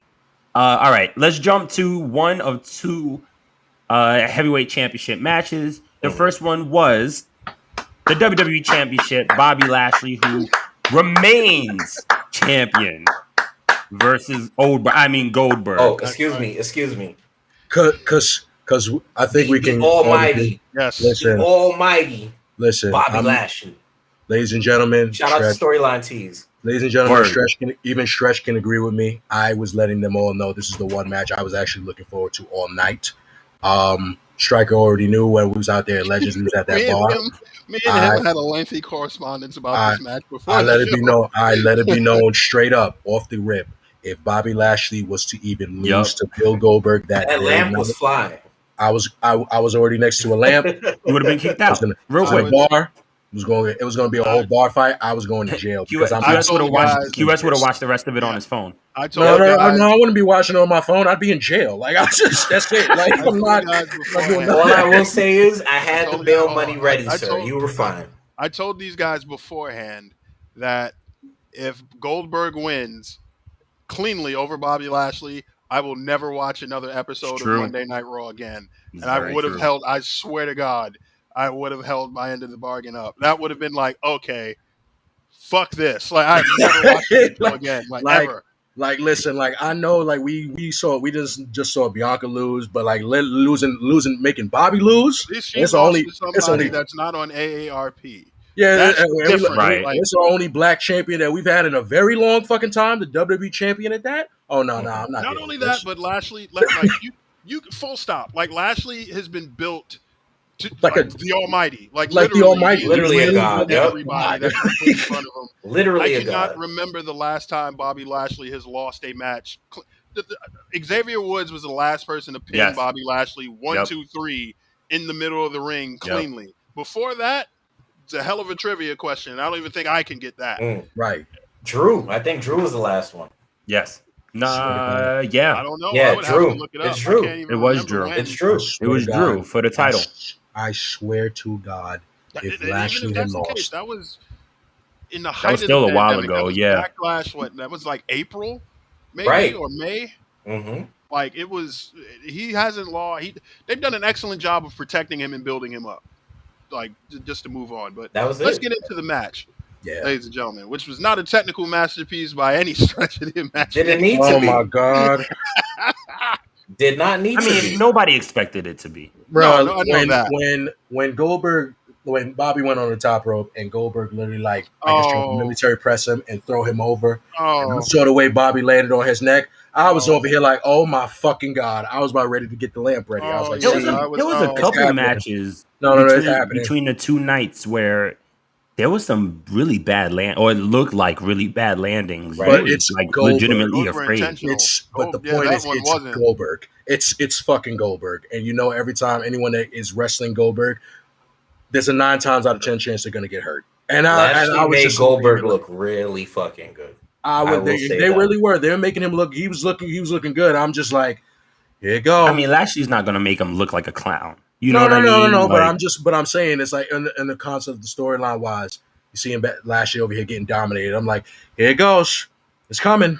He about to lose. Like, I guess. And I'm over here like I may have had to get ready to just have a whole like 3-6-way call for somebody to like bail me out because I'm not doing it. I'm not dealing with it. Question for the group.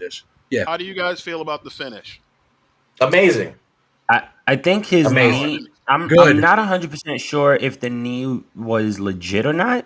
So that kind of confused me. No, that's good. Yeah, the finish I didn't mind it. It's a great finish. That's how you take out an old motherfucker. That's how you take. Hold on, hold on, Stretch. Striker. Before you get to your point, hold on. The only thing that bothers me is that after he put his son in the hurt lock. I was going to get into that. Yeah.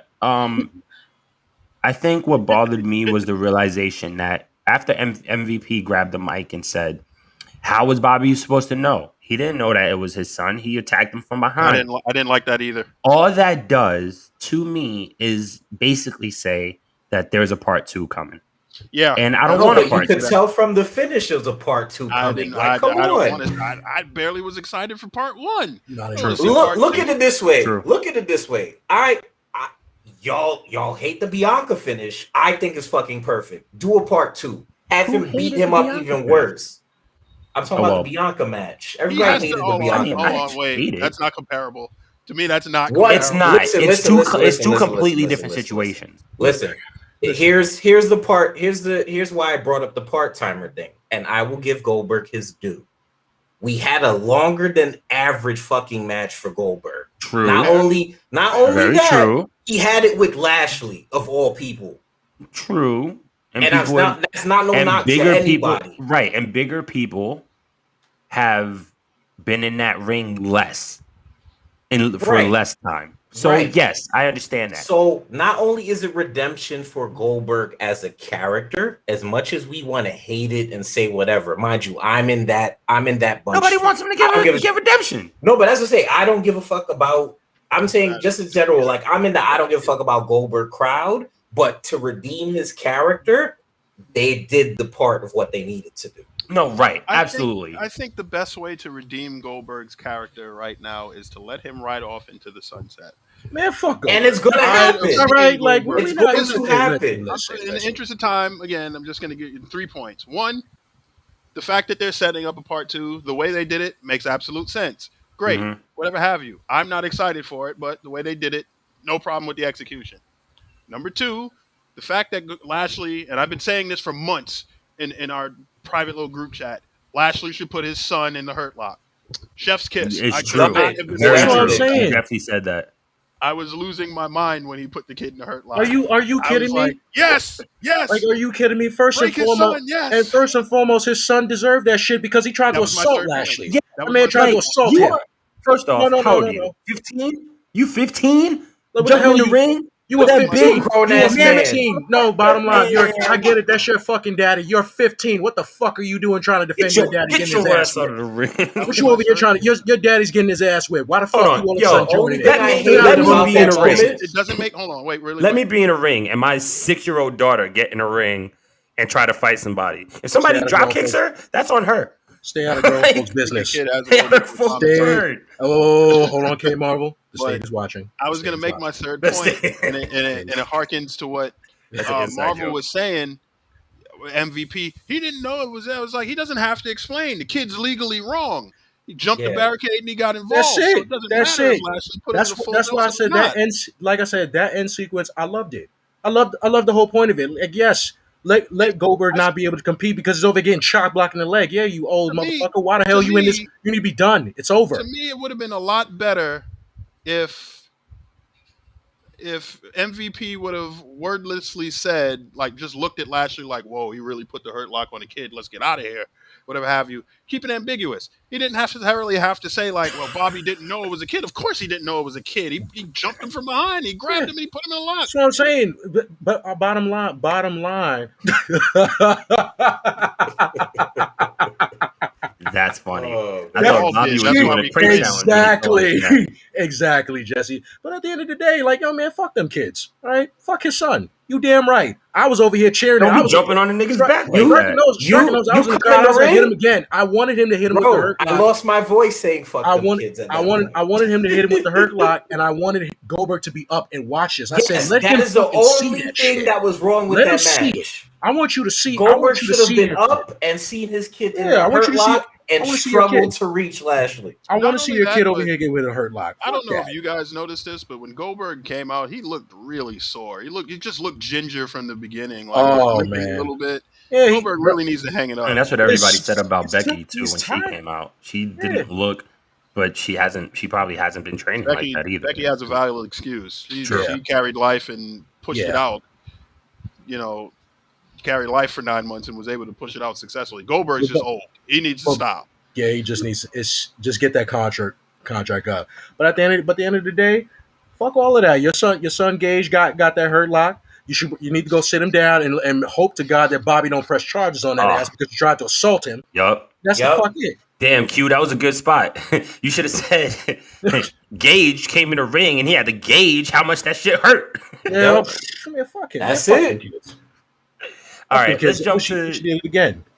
By the way, Bobby Lashley still champ, still champ. Absolutely. Let's jump into the main event of I almost said Survivor Series of SummerSlam, the WWE Universal Championship, which is Roman Reigns, head of the table, Tribal Chief, Big Dog, versus one John Cena, one of the greatest of all time, 16-time champion, going for his 17th, which would have broke a record.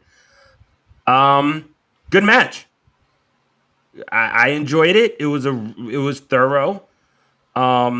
All the talking in between, like Roman looking at the camera, Roman, talking his shit, was exactly how I feel like his character should have been. Cena putting up a fight, like it was, Roman kicking out of the AA, kicking out of the Super AA, kicking out of Cena kicking out of the multiple Superman punches and a spear, right? Did he at least kick out of one spear? I think it was one spear. I believe he did. It was one spear. It was one spear. I mean, listen, the back and forth, it was. So when we were talking about Edge and Rollins, and I was like, QS already knew where I was going. This match, to me, it's Edge and Seth Rollins, Universal title match. It was right there. It was not saying it was like overall. I'm not saying like of a technical prowess. I'm not saying telling the story. At the end of the day, matches should tell stories. They told a wonderful story. Okay. I think if you go by storyline, yeah, it could have just went it could have honestly went either way. It really could have went anywhere. It could have but I think the one thing I think why I was like is because I feel for like the Friday before, if Roman did not go in that promo and say that if you beat me, that I'm leaving WWE, it was just like, okay, motherfucker, like why'd you have to say that now? Right. Because now it's like now especially like now when y'all already building up, y'all still trying to build this up as quick as possible. It's like a quick build up, and now it's like, well, now we know you're definitely winning. Yeah, exactly. And I'm not gonna lie, it would have really the whole 1, 2, 3, that's just like promo 101, and it was gold. It's like it's like Cena, he don't even need to. All it takes. Yep. Cena almost was trying to get him with a roll up. I'm just like he could. I honestly thought Cena a couple of times, multiple times. I thought Cena was going to try to get his foot on the ropes and be like try to get a 1, 2, 3 on him. Oh my God, he should have. That would have been great. That would have been like that would have probably took this match over. That would have been great. But I think it was a good solid thing overall 101. And what I liked about it is that this time you could say that Roman actually won this match clean. Yep. Because you saw it. The Bloodline, they came out in the entrance. Probably now it's going to be set them back. The second longest entrance of all time is what it's looking like. But at the same time, they weren't there ringside. Yeah, and you can see it like Paul at the same time. Paul was just not even. I was looking at it on the grandstand of it from the outside. Paul wasn't saying anything. He was just watching. Like he didn't need to. But usually, in most of Roman's matches, Paul's still talking. It's like, come on, you're the tribal chief. You're the head of the table. Holding up the title all the time, just holding it up. But even when Roman did all the talking, he was shit talking. I'm like, oh, there you go, Roman shit talking. There you go.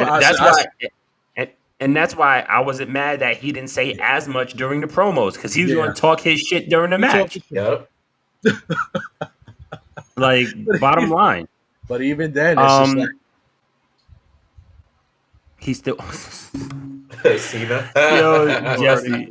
My God, yo. Poor Cena. I can't. But even then, like that felt like a highly competitive squash match. Like right, really, right. Cena, that's what it was. No, when I say highly competitive squash match, like Roman got the majority. Like Roman was dominant the majority of the match. Yeah, like Cena got his stuff in. But Cena said that in his promos. He says, "You're gonna beat my ass." Yeah, that's what he did. That's exactly what he did. Yeah, no, I'm not complaining about that.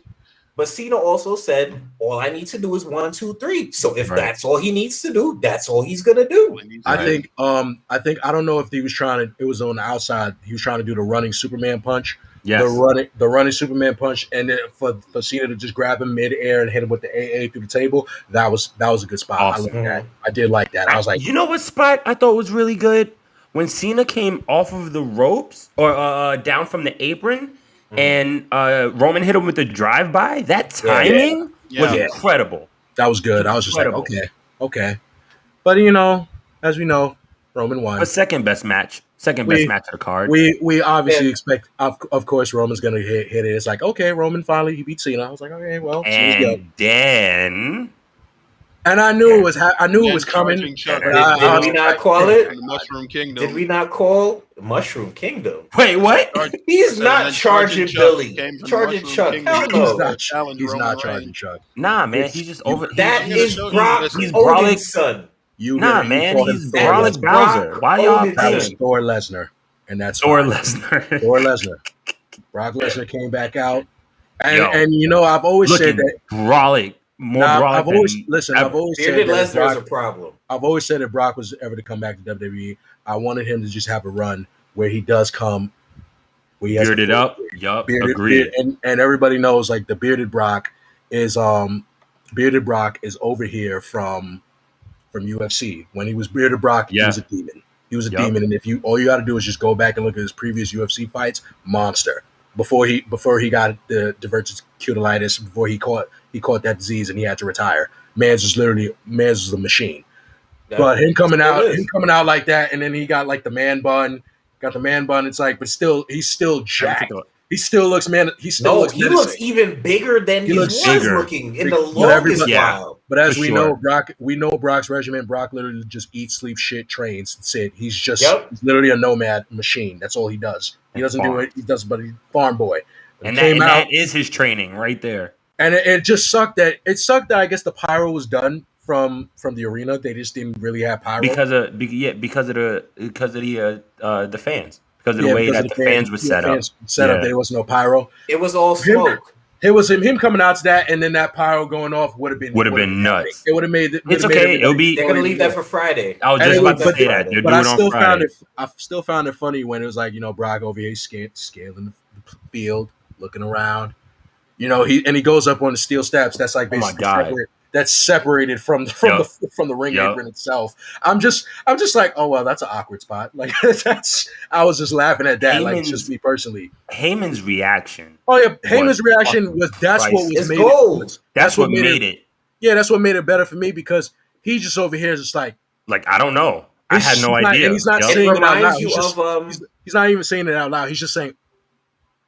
Yep. It reminds you of him with when Heyman aligned with Big Show. Mm-hmm.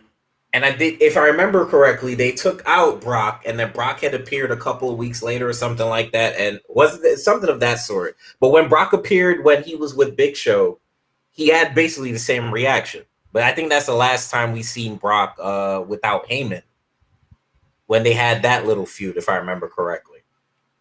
SmackDown. It was a SmackDown feud. Yeah, that was the last time before Lesnar came back all those years and Paul came with him. Wow.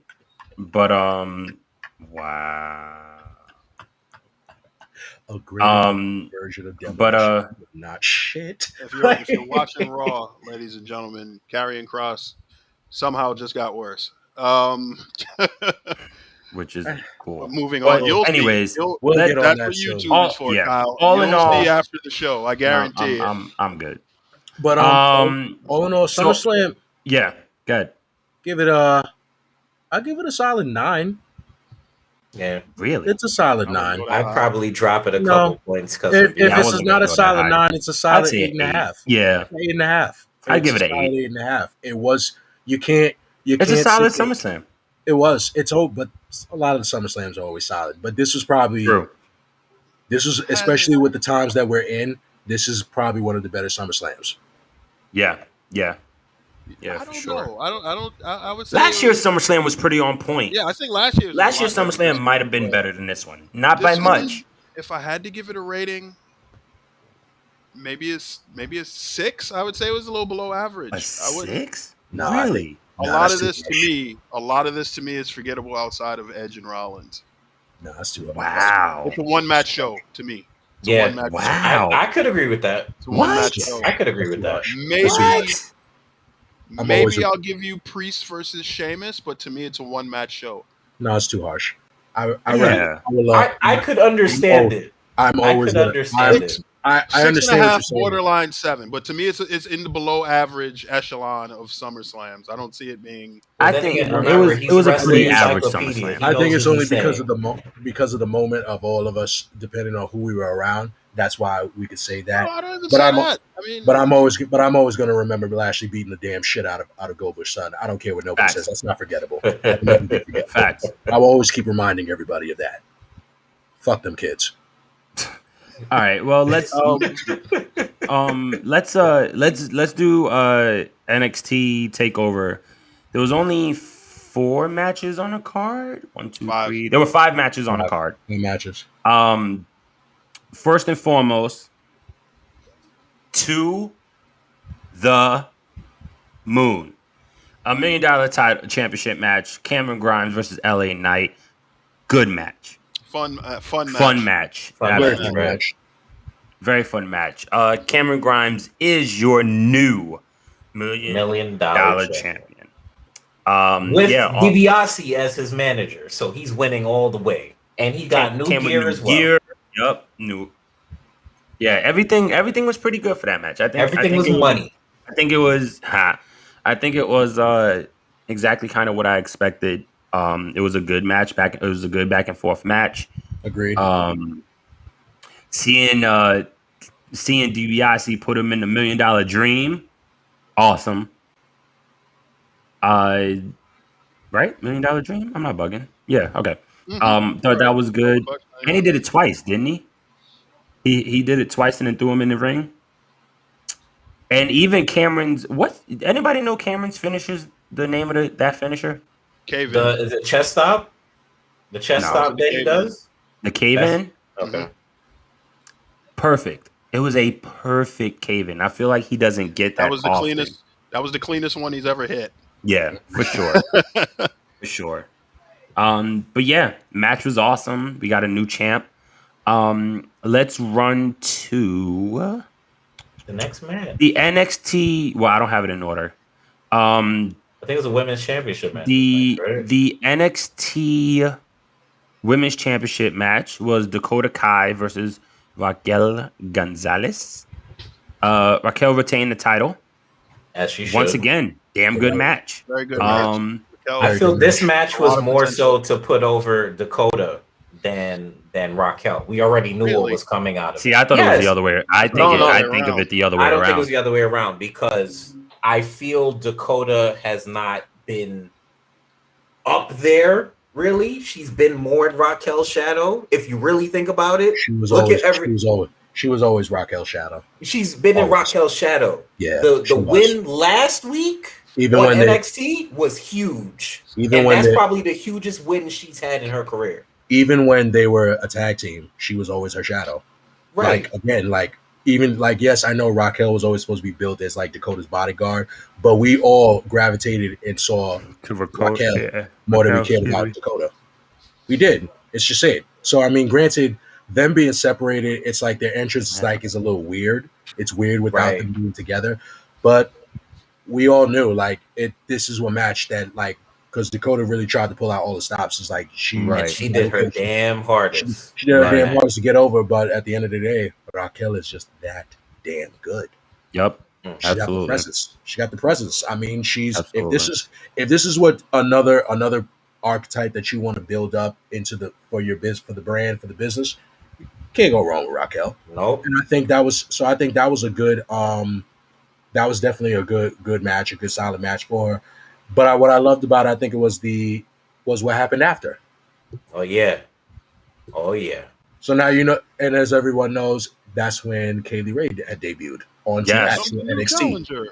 The longest reigning, and that's a great feud in itself because you know that's going to be a hard hitting match. The longest reigning NXT UK champion, women's champion, ever. That's it. That Kaylee is crazy. Has always been a solid wrestler and a solid talent. So either way, I'm highly excited for this next feud for her, for Raquel. Indeed, same here. especially like I said, like promos are important, and this is one of those things where those promos are definitely going to stand out for sure. Great. The NXT UK Championship match, Ilya Dragunov, who is versus Walter, who is your new My God, UK Match of the champion, Dragunov. that's the Match That of the weekend. that's No, the match of the match month. of Match of the month. weekend. match A of the month? month. Match of That's the month. it. Month? That is Okay. going to be Okay. something that is talked Okay. about for years to come. I Like, didn't think they could top I the mean- first no one match, is. mind I you. mean, They you did thought it. in the one was- promotion is beating that match. That You match thought was beautiful. one was No. crazy? You From- thought one was crazy? This Yo. was- Too elevated. Yeah, this was like, too fantastic elevated. from top and to then what bottom. made it This even, was and it's fantastic. like it's so crazy because a lot of you didn't know, you really didn't mind which way it was gonna go. You would have been, because it either finish would have been okay. You'd have been okay with it if Walter retained, because that just means the reign continues. But see, like, Dragunov actually finally get the victory, and the way he did it, it was Yeah. just like, oh yeah, this is bar none. Bar It none. was- Cyborg is It disgusting. was one of in the those ring, moments where the finish, and it was good. It was a great match. Don't get me wrong. And this is not a nitpick. This is something I think that enhanced the match. The finish was so abrupt and Yes. so quick. And after everything that they put each other through, it's like, now what? What else? Right. What could he do to Walter at this point Right. that could win the match? And he sold his frustration throughout the match so perfectly. man. Like, he hit him with Torpedo Moscow, which is that charging European uppercut that he does, and that usually spells doom for everybody. He pinned him, and Walter kicked out, and he's like, what do I have to do to beat this big bear? So he just rains down strikes on Walter. He jumps on his back basically like a bear and tries to choke him out. That doesn't work, so he nailed him with the stiffest shot I've ever seen to the back of someone's head. Yup. And I he just seen said, it. He went. fuck this. Yup. He picked him up and just yokes him. And Yup. Walter taps out. And I was Yup. like, Off the my floor. God. Like, Off That's the how I've you- never So- watched a match like that. That was so stiff. So I That is swear, how you like, make someone. quick Oh. point though. Quick point about this match and also the match of SummerSlam. To see two people who have not tapped out in their NXT/WWE careers tap out the way they did Yeah. to end these matches is ridiculous. Seth has never tapped out in his whole career. He's not tapped out, as far as I remember. He's not tapped out. And Walter Okay. to tap out the way he did was ridiculous. I don't know if that's true. I don't remember seeing Seth, I at don't least remember for, it off for the top of my the head, to be honest. right. For the most recent time, I would say. I haven't seen him tap out in a match. So that's just insane to me. But if you want to fact check it, you can fact check it. That's what I'm But doing. I'm interested. I'm intrigued now. from what I remember, I have not seen Seth tap. From what I remember, I have not Seth- seen Seth tap Seth out. has never tapped. Right, To my knowledge, I've in WWE history, I've never seen him tap. right. That's why I said the first person that I saw him tap out to was Edge. Was Edge. All the times that you've seen Seth lose, Seth just lost. Mhm. He never tapped. Never tapped to anybody. No, he passed out. We don't count that. That doesn't count. What are you talking about? That was when the Fiend beat him. We don't count that. But that doesn't Oh, How do count, you though. not count that? We're That not was for the title. That's the mandible claw. Any- We know that. The mandible claw. We know. We get it. But we're He passed talking. out. He didn't tap out. We're talking That's about what I just actual. said. Yeah, but you're saying it like he's We're actually using words because words means things. That's what we're talking about. Tap. yeah. Not tap. Not pass. That means he consciously gave up the match. Tap Yeah. out. That's why we're saying that. Yeah, that I've never seen that from Seth. And Seth will either pass out or get beat the hell out before he tapped out of a fucking match. So that to see Walter get dragged the way he did and Walter- tap out, And Walter's he a got big. yoked up. Walter's a big dude. He's a big guy. And I want to A lot of time- accentuate the yoke up. I want to accentuate the yoke up one time, real quick. Walter was on the mat, and Ilya picked the man up. You seen his neck crack at one point Neck as first. he was applying it, and he made the man tap out instantly. I don't know what matches you guys watch otherwise, and speaking to the crowd, but you need to watch this match. If Edge and Rollins was the match to see for Saturday for the month, Ilya versus Walter Part 2 is a match to see. That's the fact. Sorry, I'm still fact checking. I'm pretty sure he's tapped out before. Anyways, so Cage match. dude, it wasn't just a cage match. I'm saying look at cage match. Oh, I was like, what? For the results, right? Yeah. What? It doesn't Switch a really match. matter. Like, Yes, it does. Oh my god. So Yes. To see these two get it's. we are talking about the undisputed finale. Adam Cole, Bay versus Kyle O'Reilly 3. It was a 2 out of 3 falls match. First fall was a traditional wrestling match. Pinfall is a submission. O'Reilly did get the pinfall for the first one. The second match was a street fight. Adam Cole got that pin for that one. And the last one was a steel cage, to which Kyle O'Reilly got the tap out. He won with a tap out. Look, I can't. I mean, Adam Cole is by far one of the best talents that they have. Same thing with, honestly, Kyle O'Reilly. They both, besides the history that they've had for so long, over a decade long history, maybe over 15 years even. For it to culminate after this or to this was incredible. Everything they did was awesome. Everything. Like, I don't think there's been anything between them that hasn't been good. I will say this though. What I didn't like about that, and I might be nitpicking, but it's just how I feel about cage matches. Number one, a cage match should never be pinfall or submission. That's number one. It should never be pinfall or submission. It should always be going through the door. The past decade. Oh, I know. It doesn't make it any less stupid. I can see why. Like, I can see avenues where it's like necessary in some cases to have it pinfall or submission, but I agree. I enjoy the traditional format of somebody having to exit the cage. Yes, you have to exit the cage to win. That is. I feel the only time that if you were talking about a cage, but not even a cage, because a Hell in a Cell is bigger. Hell in a Cell, right? That's the only exception. Exactly. Even if it's a big cage, that's the only exception. But a regular cage match, it's supposed to just. It should be over. Go over the top. Cole literally had the chance to just. He had multiple chances. To just escape the cage. And that's my other gripe, right? I understand. Like, you're supposed to prolong the match. You're supposed to tell the story. I'm not knocking that. But there are simple times. There are so many times where you look and you're like, dude, you have him handcuffed to the ropes. How could you not just go 6 feet to your right and just climb up and be out? And just climb up. Like, come on, man. And I'm not knocking Cole for it, because that probably wasn't his decision at the end of the day. But it's fucking ridiculous to me. It always has been and it always will be. Like, stop doing pinfall or fucking submissions. Just cut it out. That shit is dumb. It's dumb. Outside of that, everything was pretty damn good. Pretty awesome. Agree with it. Yeah. No, I agree with it. That's always like, that's a nitpick.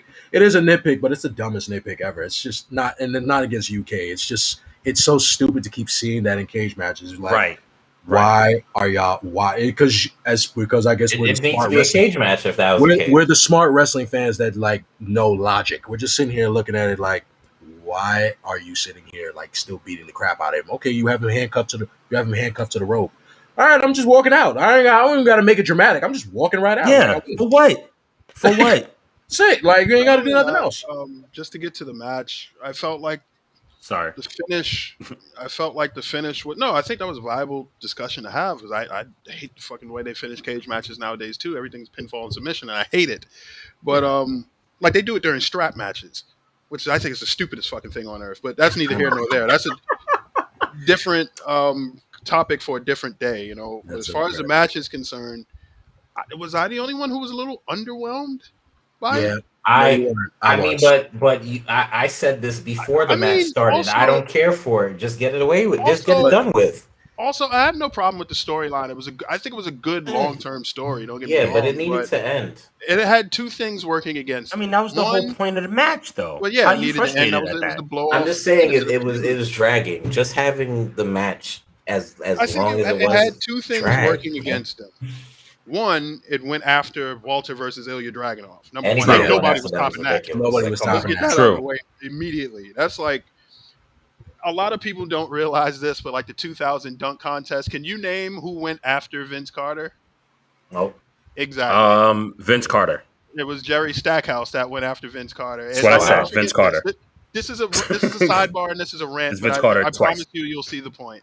Right. Cheryl Miller did, Vince Carter did the dunk, Kenny Smith, let's go home, let's go home. Jerry Stackhouse comes out, he does a 360, it looks nice, he gets a smattering of applause, and Cheryl Miller comes up to him, how do you feel having to come after Vince Carter? And he said to her, and he looked at her, and he said, you saw it. Like he knew he didn't have a hope in hell Yep. at winning the dunk contest with fucking Vince Carter in it, or even getting any type of crowd support. That's a But fact. with that said, it was a good match. Don't get me wrong. Right. I just felt like it was underwhelming because of the spot on the card, and I thought the finish was underwhelming. Yeah. Like Right. he getting caught in Cole handcuffs O'Reilly to the ropes, and him getting caught in a one-legged heel hook.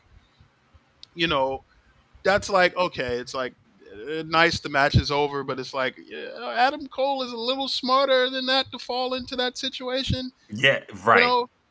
But neither here nor there. I guess I think the bigger story is whether he stays or not. But time will tell. Yeah. It's just whatever. It's like it was good, but no. good It match. was good. It was a good match. But yeah, it's true. It was underwhelming. It was anticlimactic because it's like I think Honestly, I think that. Go ahead. No, because remember Stretch and K, like we had this conversation before. When we were like thinking about it, like just giving hot take predictions. I told you I was like, I don't know. I think this is gonna be really anticlimactic. It's just not gonna feel. It's not gonna feel. I don't feel like it's just gonna feel big as we want it to be. And it's just it didn't feel big. And I'm not even gonna say that the feud needed to die. I actually thought the feud should have continued. This was a feud that y'all could have. It's a feud you could have ran for like 2 years. I would you could have ran for the title. I would argue that given the circumstances, no. let's say that Adam Cole is Baby. because, let's get it out of the way. Most times people lose when their contracts are about to expire. Right. Just in case they can't re-sign him and put the guy on in the way out. I would argue that the wrong person won. I felt like Adam Cole should have won. It just felt natural to me that and he left. won. No, not no. I'm just saying hypothetically regardless, speaking, right. let's say that he may not be on his way out. Right. May or may not. Because it makes no sense if the guy, and this is full tinfoil hat speculation, if the guy is on his way out, it makes no sense to put him over. Right? Yeah. You want to at least enhance somebody before he leaves. And they did that with Kyle O'Reilly. If he's leaving. For all intents and purposes, this is his last NXT match because either he's getting called up to the main roster or he's going elsewhere. Exactly. But if he is staying, it's just like, well, the wrong guy won. Right. It just felt like if he stayed, the wrong guy won. And that's not a slight to Kyle O'Reilly. I just think Kyle O'Reilly is a much better tag team wrestler than he is a singles guy. I agree with that as well. I don't feel like this character is doing anything for him. And it's look, let's call it what it is. We are talking about two former world champions. Absolutely. Right now. Okay. So it does he shine? Does he tend? Let me say it like that. Does he tend to shine more in a tag team? Absolutely. Mm-hmm. Does he tend to shine more when he's part of a group? Absolutely. Right. So does the shine dim a little more when he's a singles competitor? Yeah, and has been for a while. But once again, he is a world champion. This is a world champion caliber talent that we're talking about. Secondly, even though the finish was slightly you're right, it was a little underwhelming. It was still unique in the way it happened because old boy was still handcuffed and caught him in that heel hook with one arm. That's crazy. What pissed me off was that the goddamn kendo stick was right there. He's But he just was Like, trying- come on, man. suddenly trying to No, raise his but hand. here's the kicker though. I know, right? I think Aha. I think he snapped his heel, if not his ankle, and that's why they ended the match. If you pay Really? attention to it. Oh, If you okay. pay attention to the Injury, match, No, okay. because I remember, have they were to watch. carrying him out of the ring. They were carrying him out of the ring after the match. I think That was could a be solid Couldn't heel walk. hook. That's just good. Yeah, That's but just- I'm saying that he might have actually snapped it as to why I they don't- ended I the don't think- match. I don't think think he would have did Sasha that. hurt him. that's really It's great there- storytelling if that's the case. Yeah, It's great and on top of storytelling. on top of that, it's not like these two, number one, haven't been in the ring with each other a million times. Number two, aren't best friends. As to why I don't think the feud needed to drag on as long as it did, No, because right, now but I don't. But I because think now you're going to equate Kyle O'Reilly with the Undisputed Era all the fucking time. So now that Adam's but away, hold on. he gets his time now to really. I got a prove hot himself. take. For Right, you. but let's go real quick. But let's go back to your previous point. For somebody like Kyle to, even if it was accidentally snap, like he's too I'm good saying for that. kayfabe. I didn't say that he really did it. I'm saying kayfabe wise. I think that's why they ended the match, because that's the only way that makes sense. Why would you have him? Or be it could inches from fucking candlestick? hurt. Like he tapped out. It hurts. I was telling somebody. You ever else get that put in a figure four? That shit if hurts. everybody, and like I was talking to one person, they was like, "Oh, he had the kendo stick right under him." I was like, "Have you ever been in pain?" Like Yeah, you don't true. necessarily You're think not- about that. You're like you're not True. thinking about True. picking up a candlestick while you're in right. pain. Like That's you what I'm get in saying. enough pain, That's you that just want noise. to get away from it. Pow, pow. I have a hot take. That's what I'm saying. Maybe he snapped it. We I don't have- know. We'll Oh, find out. I have a hot take about Kyle O'Reilly. I think Listening. that this would have worked a lot better if you would have switched him and Roderick Strong. Roderick Strong, I think Kyle O'Reilly is more suited for the Diamond Mine personally than Roderick Strong. I agree. Huh. That's because of interesting. his I style. agree. He works Yeah, a That's his more actual style. Yeah. realistic see mixed that. martial arts style than Strong does. And Strong has experience as a singles competitor. He had a run in NXT as a singles guy. Yeah, no, Mhm. you're right. I think he would have Oh. worked out a lot better in the long run in this storyline. By the way, I remember No who Seth disrespect to tapped Kyle to. O'Reilly, of course. Shouts out to them texting me. Oh, Dude, he tapped out to Daniel Bryan Yes. when he was part of the Shield. Yes. Oh, wait, that's right. Wow. okay. Yes. How could we? That's why I was Yes. like, never tapped out. No, and then, yes. I had and it in my head, but and I'm then- like, I don't think so. here we go, the Church of Bryan. Yeah. And then on top of that, think of it this way too. They would have been all hype and crazy if he didn't. You know what I mean? If he never tapped, they'd be like, oh my Yes. God, it's the first time he Yes. tapped. Like they would have did that. Yes. You know what I mean? Yes. Yeah. Michael Cole would have did that for sure. It wasn't enough. I don't Yes, think he so. would. I He's don't done it think so. before. I don't think so. Oh, I think so I it don't was- so's think so. never tapped out before. Could this I be don't the think first time? Yeah, I've heard it a million times. okay, we heard it a million times, but I just don't think. It I would've think been even out of recently, the it's not. It hasn't really been a thing, honestly. Yeah, even recently, I I haven't. didn't say really anything seen it. recently. I'm just saying in But general. this is my point. You're saying There's that he been might have multiple. done it. Braun Strowman has never tapped out. Okay, but it's Freaking wrong. who else hasn't tapped out? Sorry, Question. I'm blanking out. Okay, Samoa so- Joe. so Samoa now- Joe so- has never tapped So out. now that Not we're in the on that, WWE. has Adam Cole ever tapped out? Last night. Yes. last night.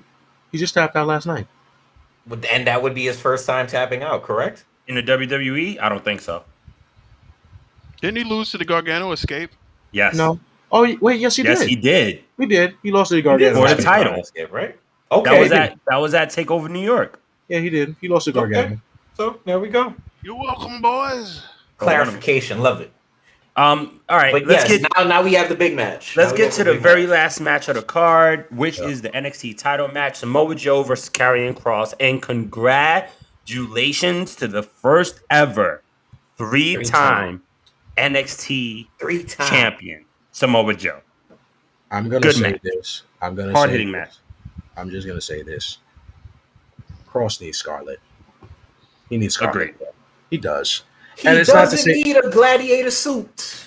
I mean, the He needs gladiator Scarlet. suit. The gladiator school is cool every Oh. other time you Oh, want to do you'll- a pay per view. But you'll like see what I mean. wearing it as a Kratos get up every fucking match. It takes away the mystique Yeah, of it. but You'll we're not see talking what I about. mean. Yeah, but we're not you'll talking never about see tonight. that. Don't Now. say, We don't saw him win speak about tonight. it. You'll Yeah. see it. No, I know exactly because I saw it too. I know what he's talking. Oh, okay. Demolition Okay. dumbass over there. It's just you need Scarlett. You just Yeah, need, and he does. it's not to take away from his ability because Cross is he's a phenomenal He performer. really is. He's doing his thing. He's ruthless. He got it. He's got that down pat. But it's just it doesn't make the entrance. The entrance just is a little lackluster without Scarlett and her theatrics. It's just lackluster. So it's just like, all right, well, Cross is here. Like, Cross is here, I guess. Right. And mind you, like Scarlett doesn't talk. She's just there. He That's adds so much to his presence. It's yeah, like, as more to his presence. She's just there He's- and great. And I'm not saying that Cross can't talk. He does what he has to do. He can get under your. He's doing being a heel, getting under your skin. He's done it. He does what he has to. But Yeah. it's just lackluster with it. So So, it was like would Scarlett be Cross's Urn or Cross's Lily, if you think about it? I say right that. now, she's disabled to his Mark Merrill right now. Okay. Wow. That's I Yes. think She that's is. She doesn't have Yeah, to. I can see She that. doesn't have to say anything to command attention. And Nope. when you take that aspect of his gimmick away, it's like you're just left with him. And it's like okay, full disclosure, ever since he's gotten on Raw, let's not even get into that. Like, we could leave the Raw stuff out of the equation. He hasn't talked since Samoa Joe, like since Scarlett left. He hasn't really said anything. Mhm. He Yeah. beat up Commissioner Regal, which was cool and everything. That added a little gravitas and heat to the match. But he hasn't really verbalized anything since Scarlett has left. And he can speak. That's he's sad. not a bad talker. Wow. I He don't can think. I don't very think he's a articulate. terrible talker. But I mean, I wouldn't put him on a top 10 list or anything like Oh, that. no, but no, he's not bad. he's not But at bad. the same token, it's like, okay, Scarlett's not here. I don't really care what he has to say anyway. And it's Right. like he's not even giving me a chance to convince myself. Otherwise, it's like he's just there. Right. He's just a really scary looking guy that beats people up, which could get over. But at the same time, when you have him with Scarlett, who adds so much, not only to his presence, his entrance alone is diminished. Yep. Without Absolutely. Scarlett, 'cause she sings the lyrics and does. She's like, the all omen solid to his breaks. curse. Like Right. she's who you see before you see him. Yep. And that's really how it Commands should so be. much attention away from him that it's like everybody now is asking, "Where's Scarlett? Where's Scarlett? Where's Scarlett?" Nobody Right. cares what he does. Similar Excuse me, to honestly, similar to And they had a decent match. Let's get that. similar out. to Lana No, and the match was Rusev. decent. Similar to Lana and Rusev, though, if you think Right. about it. She overshadowed him while he was She- in WWE. It's true. But as you said, it was a decent match. He recovered. He has the probably- personality to recover, but it sucks that it had to be the main event because they had to top. Nothing was going to Of top course. Walter and Dragunov. But it was decent. It was cool to see Joe be the first History. start in history to be a 3-time NXT champion, Yep. and it was just good to just see Joe back in the ring. Yes, absolutely. Like that was good to see. Like Samoa Joe, he's back in the ring, and that's why I said I was like, yo, he's the face. He's NXT. He's the standard. That's his Yep. face, true Yeah. face of the brand. The possibilities can always be now endless with Joe. Now Yeah. Joe can work. Joe It's can work. it's very similar to CM Punk, where Yeah, okay. there's so much talent that Joe hasn't faced. Mhm. Right. So the possibilities are really like amazing right now. I mean, Joe Cameron Grimes could be a hell of a match. Yep. Could be a match. Joe LA Joe Knight. LA Knight. would be a hell of a match. Kyle That'd be a O'Reilly hell would of be a a great match. match. Joe and Him Kyle and Pete O'Reilly. Dunne, which we know is coming Oh for my that title. God. It has Him to and happen. Pete Dunne is going to tear the It has to fucking happen. house down. It I has got to one happen. for you. Give me Samoa Joe versus Walter. Yes. Ooh, yeah. Which most likely is coming to NXT. You might be Samoa right. Yes. Joe versus Walter. Oh my god. I don't want to see that for 6 months. No, Not longer than immediately, of course, that. but Longer you than know, that. That could be a just give it to me in WrestleMania some match. some way, shape, or form, man. Isn't that pretty Feed much it at in this point? veins. I mean, okay. No, I was asking. No, there was no. What's- It's a little more. Yeah, it got a little more. But anyways, Also, yeah. the what? return. The fucking return. And it's been Right. how long since we've seen this damn match? I mean, Oh, sorry, it's been how long since we seen this move? His move. Yup, the Muscle Buster. Oh, the Muscle Buster. Samoa Yeah. Joe Very happy he won with the Muscle finishes Buster. Muscle with Buster. his original finisher, the Muscle Buster. Very happy he won with Very I that. think I know why they did that. Too That he similar. wouldn't tap. Coquina cuts. Too similar. Yeah, to the it's jacket. too similar to the cross jacket. It was like, all right, which Yeah. one is which submission? Which one can do the submission better? You know, just him with the Muscle Buster. Yep, That's good. absolutely. I think Takeover, as usual, start to finish it is just always going to be good, regardless to what you put in what place. I just feel, the storylines are starting to steals the weekend. But I just feel, it's drying up a bit. We know the looming threat of rebrand that's coming for NXT. I honestly don't know if we're going to see something like this again in terms of a card like this, honestly. So I really don't know what they're planning to do with NXT. Yeah, we'll see it at 37. And then, just in general, like I don't know the direction they're going to go. You have a veteran champion now. What's Who's going over on 30? with talent?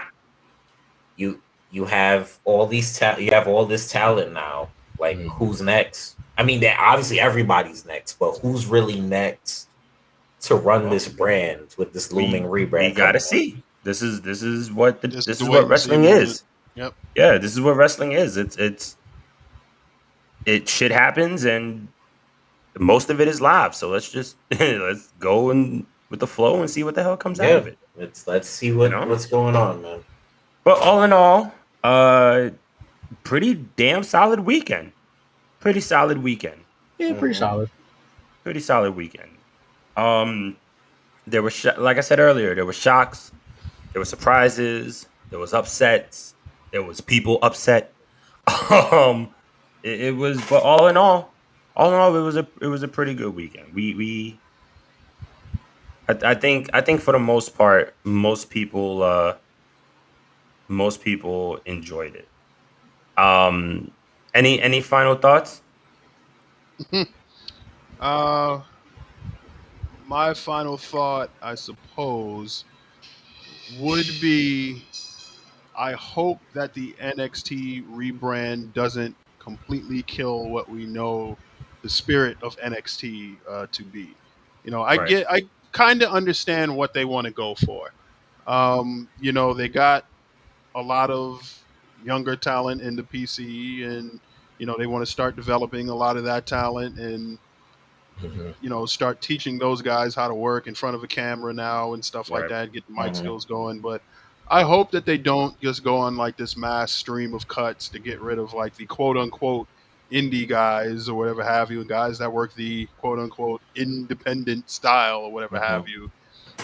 I think there's always going to be a place for workers like that. There's more areas for them to make money, even if they do get released. But I hope it doesn't take away from the spirit of what we knew NXT to be, which is like that balls to the wall like style where guys are laying it out on the line and stuff like that. I get you got a lot of prospects that you want to teach and stuff like that, but I hope that they retain a lot of the guys to help teach those guys and and work and make some new stars. That's what it's all about. So. Agreed. Yeah, for sure. Agreed. As long as it is done right, that is it. As long, yeah. I mean, granted, if they're just going to go, if we just had to have like a big guy as our champ for a while, so be it. But yeah, hopefully everybody, it's just rebrands in a correct way, rebrand in the right way. At the end of the day, it's always was supposed to be developmental, supposedly. So I guess just keep it as developmental. But I'd also would love to see some of the stars, the main guys on the main roster, trick their way down there and also help get some of those guys over. Like just keep it flowing. I think that's really what the draft should be at this point. It should really be everybody really getting mixed up. NXT guys going to Raw, SmackDown or Raw guys going to NXT.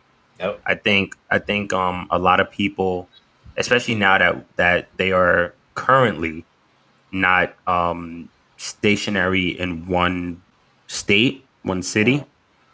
I think it would do nothing but help the talent grow. Great. Especially some of the newer, fresher talent. Not like, I mean, even the veterans that are coming through NXT. The WWE works on a different scale, works on a different level, and I think I just think that would make it a whole hell of a lot interesting, especially for moments or events like Survivor Series, WrestleMania, Royal Rumble. Um, when they do the Super Show on September 10th. Like I said, things like this is why I think NXT should be more involved in everything. Okay. But once again, all in all, pretty solid weekend. Good weekend. Absolutely. Next time we have a weekend like this, I believe it should either be Crown Jewel or Survivor Series. Because I feel like they tend to do it around Crown Jewel also. Which then puts But that question. Show it up. Go to the comments and show that question. Hold on. Jesse. Is it confirmed? It is confirmed, November 21st. Yes. There we go. All y'all coming to Survivor Series. Well, that's Breaking news, ladies and gentlemen, because I don't think Yep. anybody knows yet. Right. November 21st, you said? I believe it's November 21st. Yeah, November 21st. It's the weekend Survivor before Thanksgiving. Series. Your boys might try to show up. Who knows? All I know is it's 15 minutes Let's, for me. You're going to see me. Let's keep this under wraps. I mean, they'll quit. I guess only time will tell. Yep. You'll see. Let's see what happens. We'll see. But ladies and gentlemen, you've been rocking with us for 2 hours, for 2.5 hours. We appreciate this shit so much. This is Like, really honestly. our longest. This is our longest show ever. Yeah, for sure. Which It's is been a while fine. since it's been a while since we've done this, but that's the same. It was enough passion. We had to. Like I said, fuck what's going on right now. This is more About important. Goldberg? Of course. Sorry. Flashback. Raw. Flashback. My bad. But yeah. But yeah, man, we really. Go ahead. I'm sorry. No, I was going to say, just like, yeah, thanks, guys. Like, thanks for rocking with us. Like, we appreciate all the love. We appreciate the support. Like I said, you already know to keep on following us on all our platforms. Like I said, we'll be back here. We'll be back here for that. I mean, okay, Marvel, do your thing. Yeah, get us. Oh, nah, y'all started off. Go on stretch. This is your time. You do this. Do what? Drop your social. Like, what you doing over here? Like, Oh, my social. Do you have the any- reason why I'm here? A reason? The reason why I'm here. Why? To put myself over. You can catch me on Instagram at Jadoa Sapio, and you can also catch me on the Views from Drew podcast as well. Available where all podcasts are streamed. That includes Spotify, Apple Music, and iHeartRadio. iHeartRadio. We don't get paid for that either. Nope. No. no, we don't. Honestly, we don't get paid for any of this. No, we don't. Damn it. We don't. We don't. This is a labor of love. Right? Technology. I mean, you already know to follow me on Instagram. Follow me on Twitter, Forever Thiefing.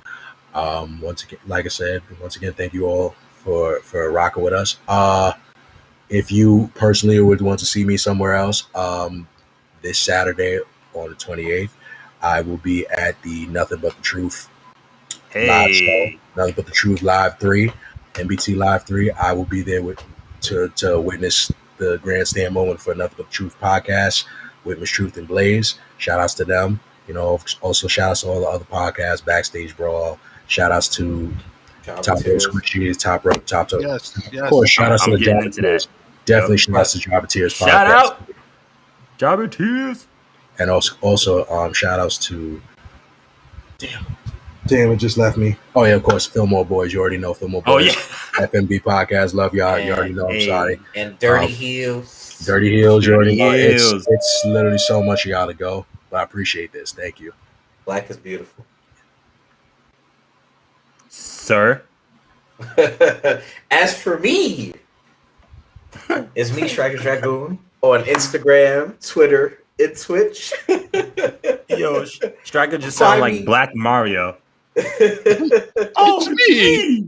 Like what? There we go. Follow me everywhere. I am everywhere. I'm on everything. I'm getting the Twitch set up. It's taking so long, but I'm getting my Twitch set up. I have some new equipment and stuff like that I'm testing out. So hopefully this weekend I'll be playing Psychonauts 2 or I'll be playing Ghost of Tsushima for the first time ever. I know I'm late. But that's it. And as for me, Ooh, Charlie Horse. that's not my my handle. My handle My is bad. Mr. Marvel 87. You can find me on Instagram and Twitter. I am posting more on Twitter, so I'm a little more active.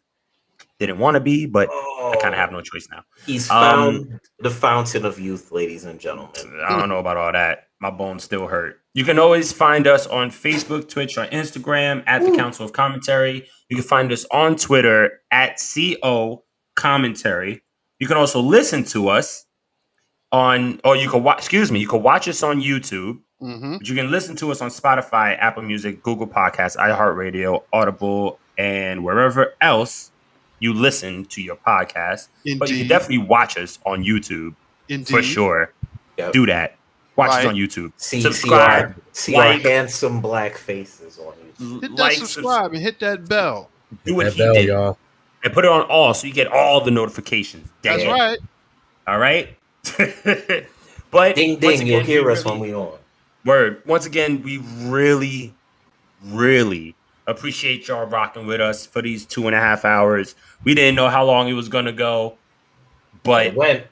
we're very happy. Very happy. Shout out to everybody who commented. Shout out to everybody who supports. Don't worry. Oh, and we cannot forget this Thursday. Yup. At 7:15, Top Rope Squishy. We are being featured on. We are doing a collab. She came on to our show. It's only fair that we go on to hers. So, Maddie, very excited. We can't wait.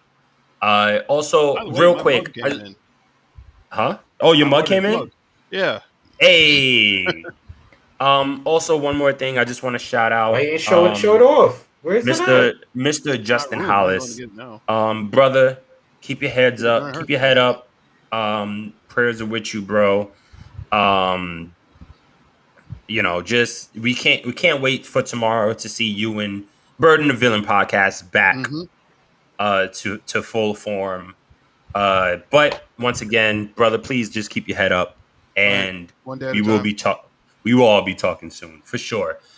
But we are the Four Corners of Commentary, and as always, Oh,